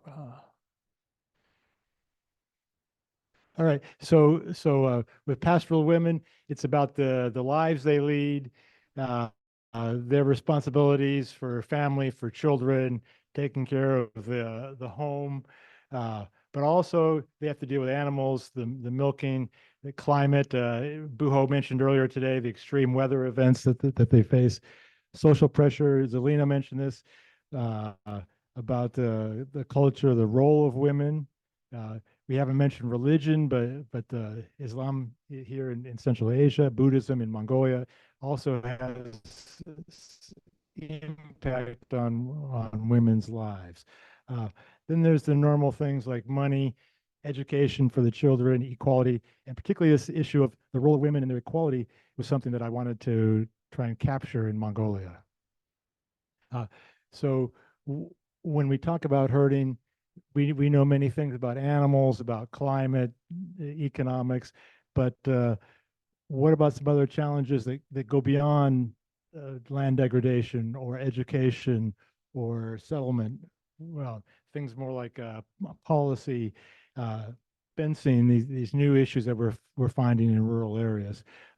And in Mongolia, we find many positives also. People are free to choose, lots of educational opportunity, ability to move to cities. You might be surprised to know that 10% of Mongolians live outside the country. And many of these are in Kazakhstan, but it's in Europe, it's in Japan, it's in the US as well. So they're very plugged into an international perspective. So different from other pastoral countries, particularly in Africa that I've done some work in. They have a small population. There's no conflict, no civil war like Sudan or what we might see in Ethiopia.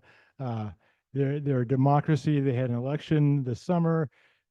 So there are many things that create perhaps more opportunity for women and men in Mongolia than similar countries. So this is placing women at the center of the pastoral world instead of men. And even though I've worked in Mongolia 20 years, I always just looked at pastoralism in general, and this is my first time to look at women.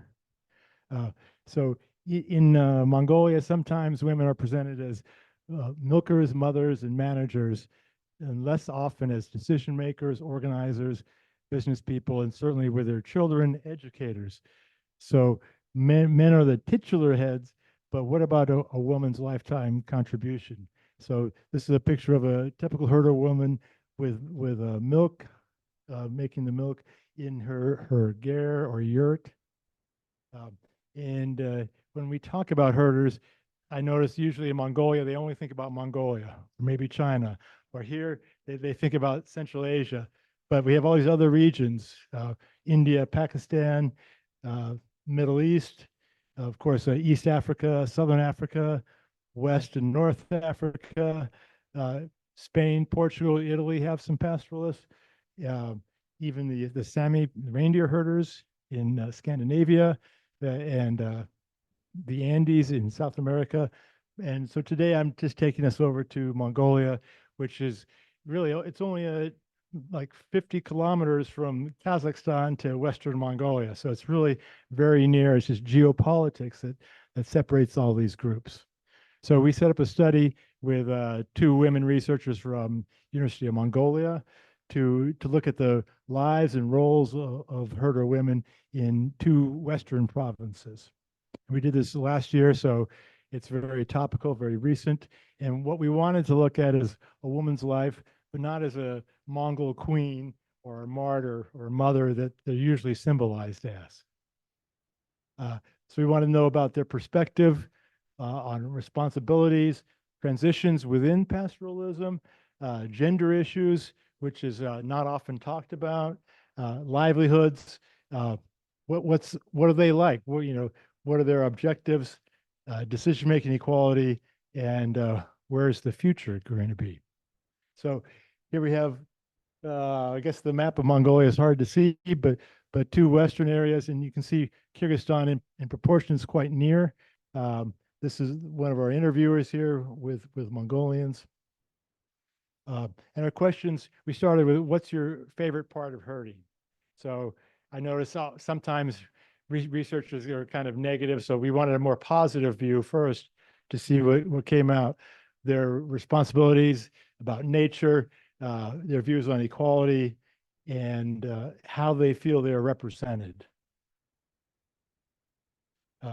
So what we found is the majority of herders in our survey and in general are older. So where are the younger herders going to come from became a real question. The more remote, the further from the capital, the older the herder, well,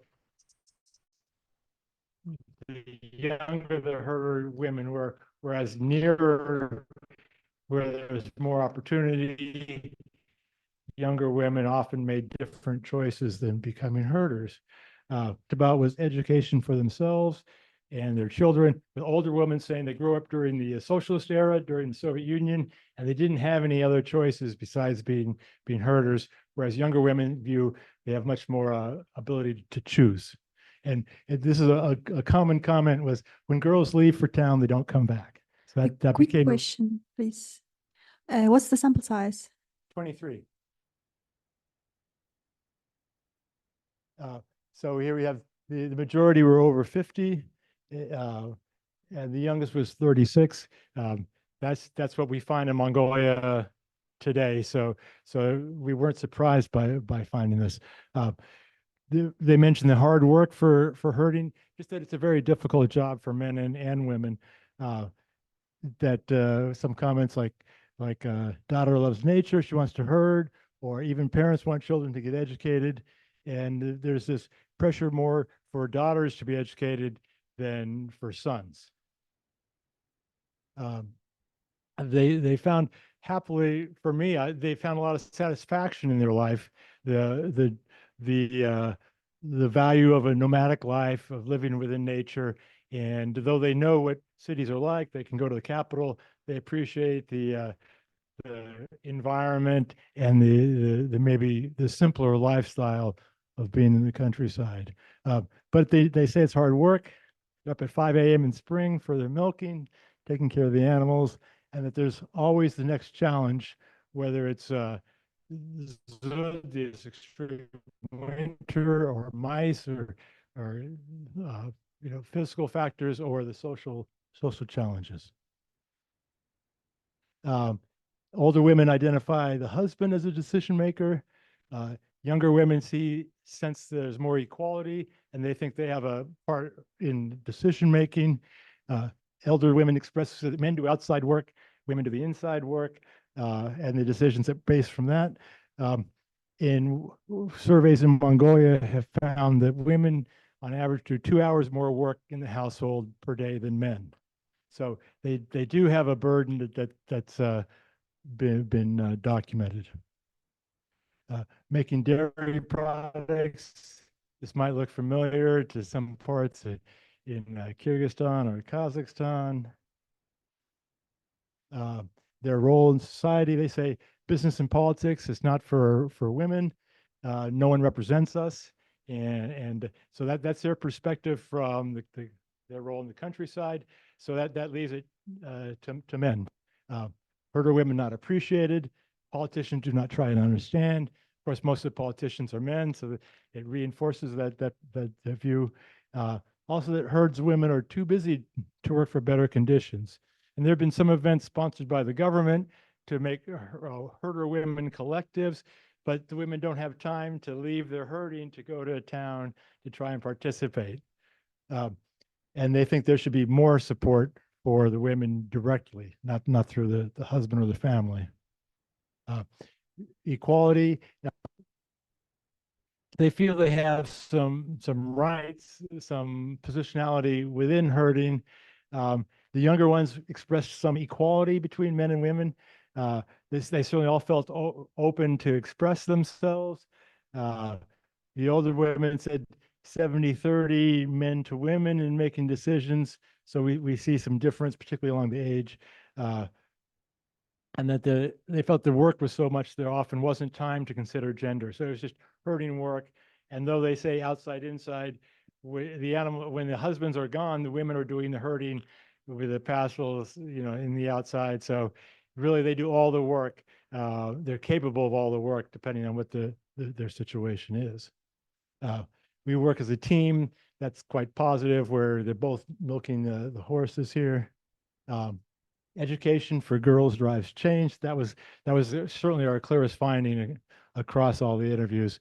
They spoke about how hard herding was and wanted their daughters to have a better life. So this is their perspective in 2023, where they go, I'm sorry I did not have the chance to get educated, so I want all my children to be educated, then they can decide. I tell my son he will get married. There's someone for him, but he's 39. And that reflects the shift of women leaving pastoralism for towns and cities. What will happen with the men? This example, there's no one for the son to get married. And so there's this split in society about how this will affect pastoralism. Younger women spoke about the choices to make about children, and do they stay in the countryside with a husband, or they go to town for school. And very interesting is that Mongolia passed a law some years ago that school starts at 6 years old. So then often the mother will go to the local town to be with the children because they have to attend school. But that means there's no one with a husband helping take care of the animals. So there's some policy issues that are starting to split families there. COVID-19, wait, I think there's one more.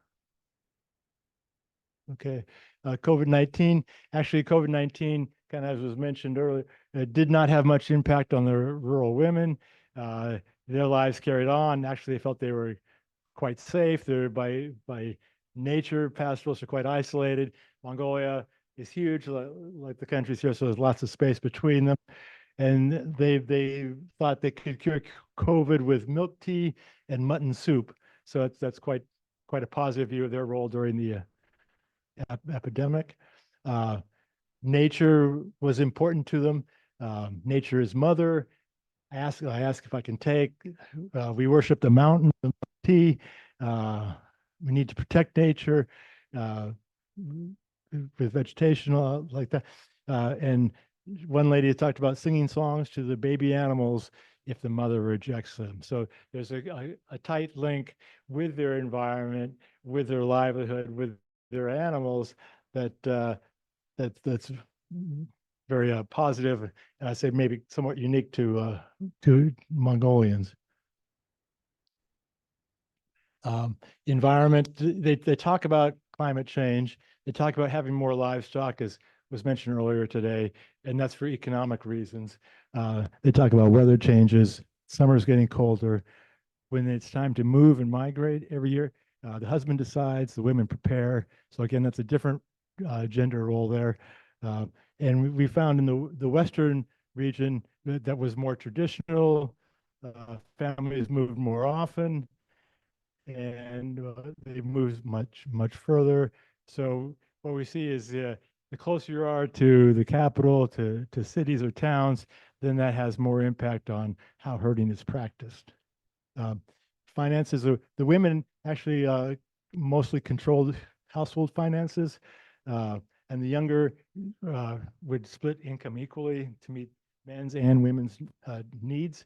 And the women would do extra work, and this was always, they spoke of this as benefiting their children. And so when it comes to decision making, the women talked about children, about their household roles, about education, the money, and then this perceived right to equality. And I have a picture from Oxford, a Mongolian graduated with her master's degree from Oxford. So they have this perception they can do anything, you might say, which is encouraging.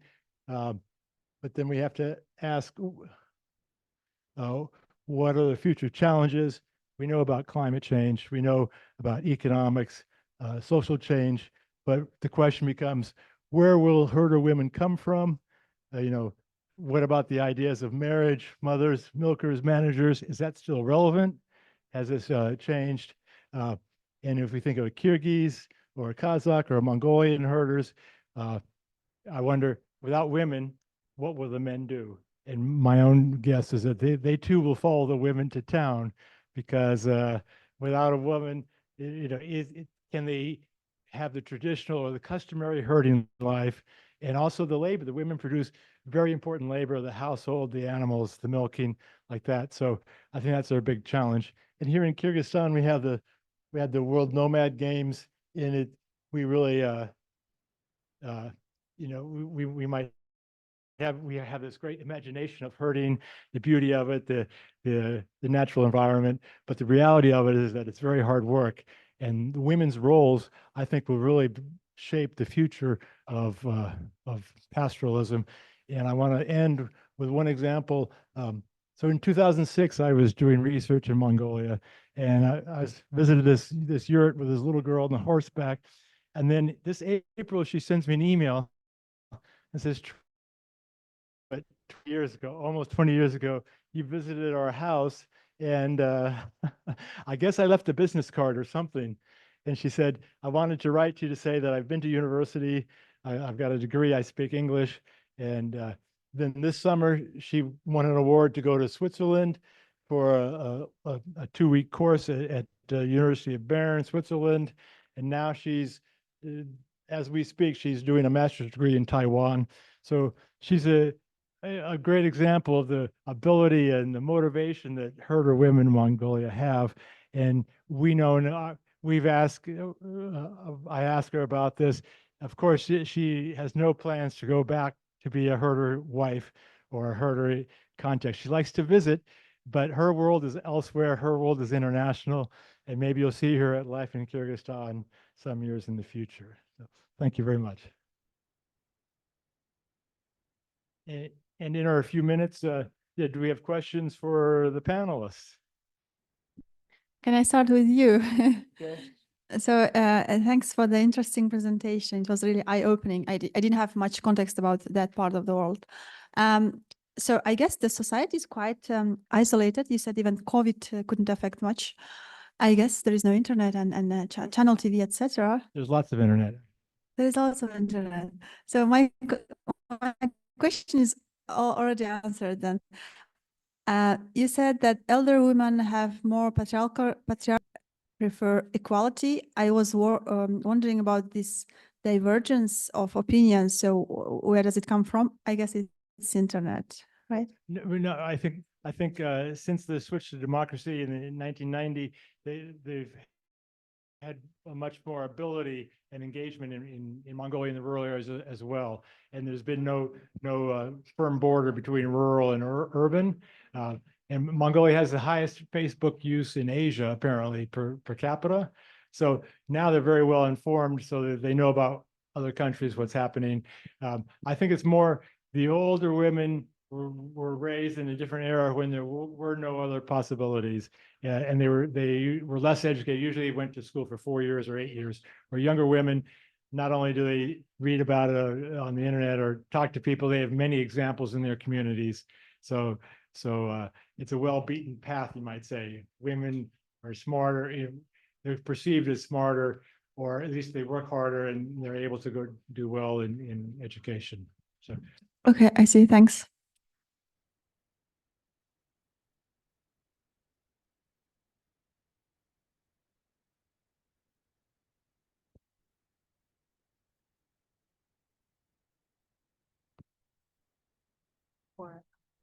Ekaterina. So, so you looked at the decades and what women were doing in each decade. What's your prediction for, so we're 2024 to 34? What, how do you think the women will continue to, what area do you think they'll grow in economically? Thank you very much for your question. It's really very interesting. But the first dynamics that I saw during this period is that fertility rate started to decline. And I think this is because of quite vulnerable economic conditions that Kyrgyzstan and Kyrgyzstan's female experience as of now, because of high inflation. And so usually when the hardest economic times, the lower is the fertility rate, but at the same time the employment rate is growing. And so I think that there will be more working women now, but at the same time, so the last measures that the state is doing in terms of informality sector decrease, it will be so it's difficult to say how it will be for sure. For example, those women that have been working, that started using these digital technologies, utilizing these digital tools. So maybe some of them will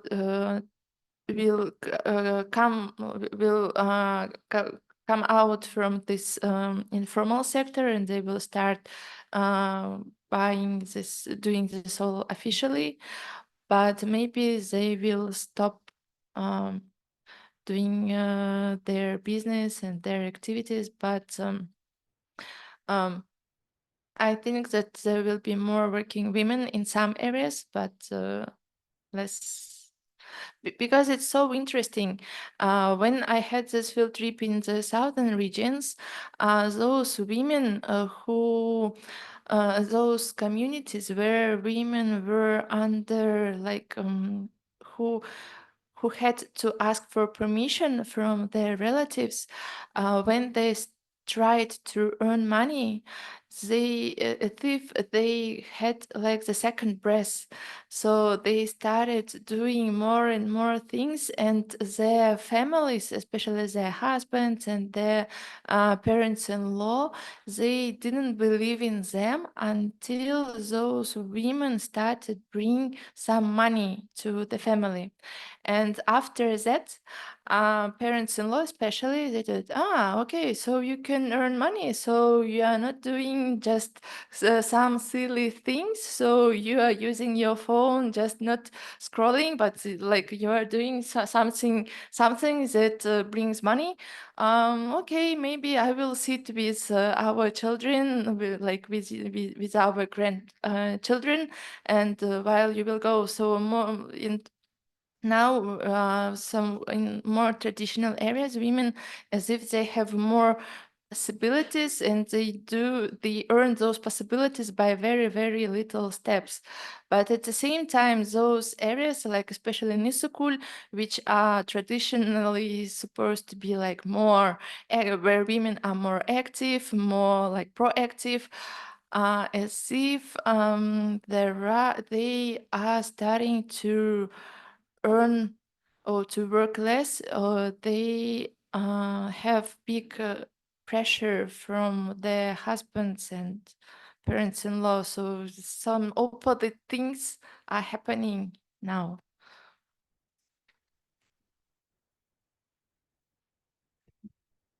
Thank you. It's a question for Troy. Thank you very much. First of all three of you for very interesting presentations.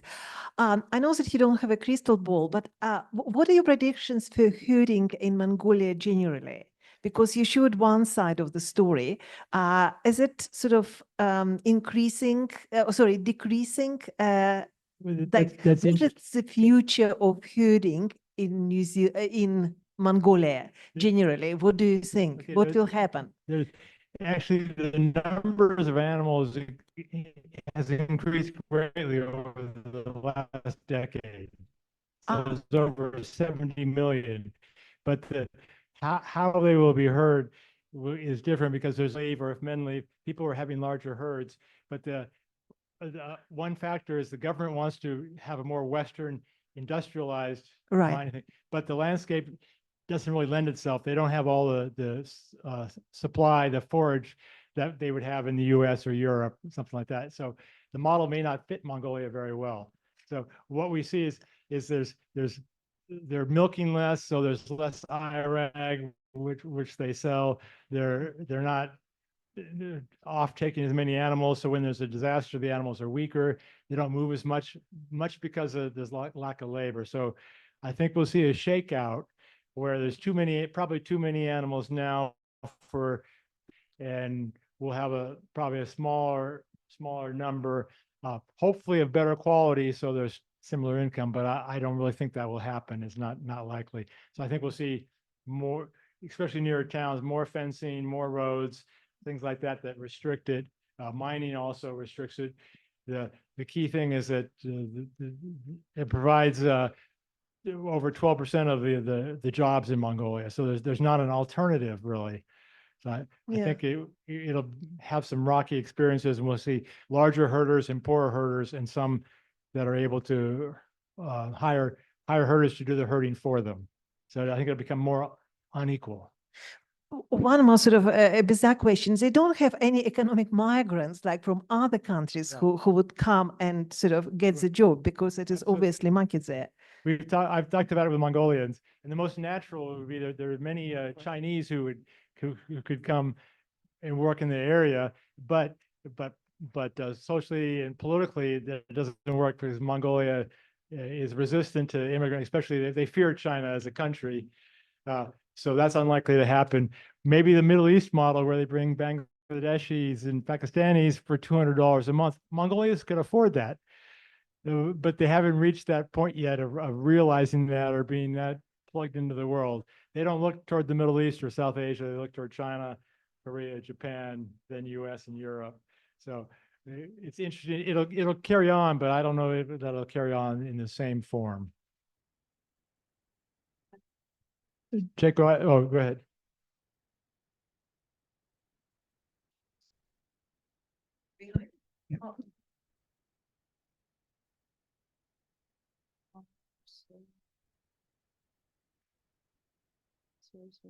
I was just trying to get your name, Cheiko Hirota. So that's a question for you. Thank you very much. Unfortunately, I missed some part of your presentation, but I was a few times in Japan, and I was just like wondering always this. I remember like in the 80s in Kyrgyzstan for a New Year event. She was putting me a traditional this uku topu, and I remember being a bit harassed at the late 80s because everybody was wearing this kind of modern dresses, and kind of reversing to it, this like when I was in Japan, I saw like on the weekend young people were wearing this traditional kimono, and at the same time, like I live abroad now, but when I come back to Kyrgyzstan and speaking the Kyrgyz language also, or kind of getting back to this, what you were researching, this traditional, I used to make with my grandmother. Like now I go to these markets and like, oh, people are selling it. I remember we were working these days and nights, yeah? And so we didn't have that opportunities of that time. I was just wondering about like as a Japanese woman, and because I felt in Japan that kind of a combination of a modern and traditional life together. And when I talk to Japanese women, somehow they were saying, oh, you are freer than us, right? So I don't know what they meant by that. But at the same time, I was like kind of trying to compare, like, how do you see the similarities of in the past Japanese kind of like keeping the traditional and modern life together?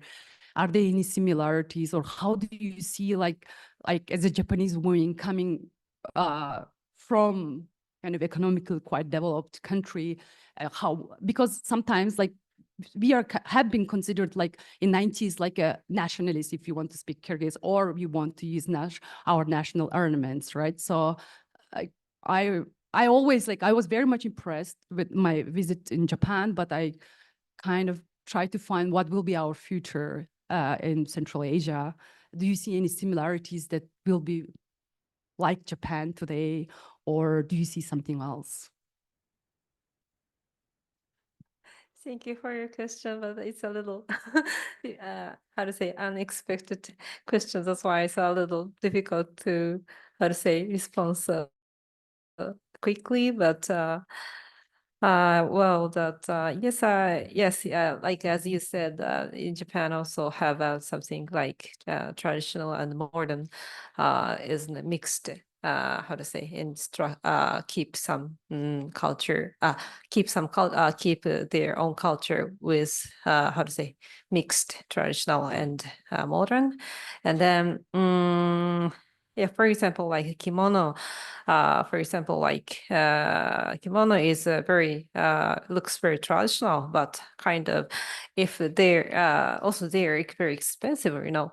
But if they how to say, keep their just traditional, like just handcraft, it's become very cost, how to say, put cost a lot become expensive. So it will become very how to say, hard to keep their traditional, because nobody can buy because it's expensive. Like it, you know, that recently the Kazakhstan, also Kyrgyzstan, also same things it's happened. I think that, for example, like surmak is a very become starting expensive, right? But you know that in Japanese, how to say, try to how to say, keep their cost lower for like using a little different materials, and then it means like makes more casual and modern, and then they keep traditional making way. How to say that? Just how to say? It's difficult.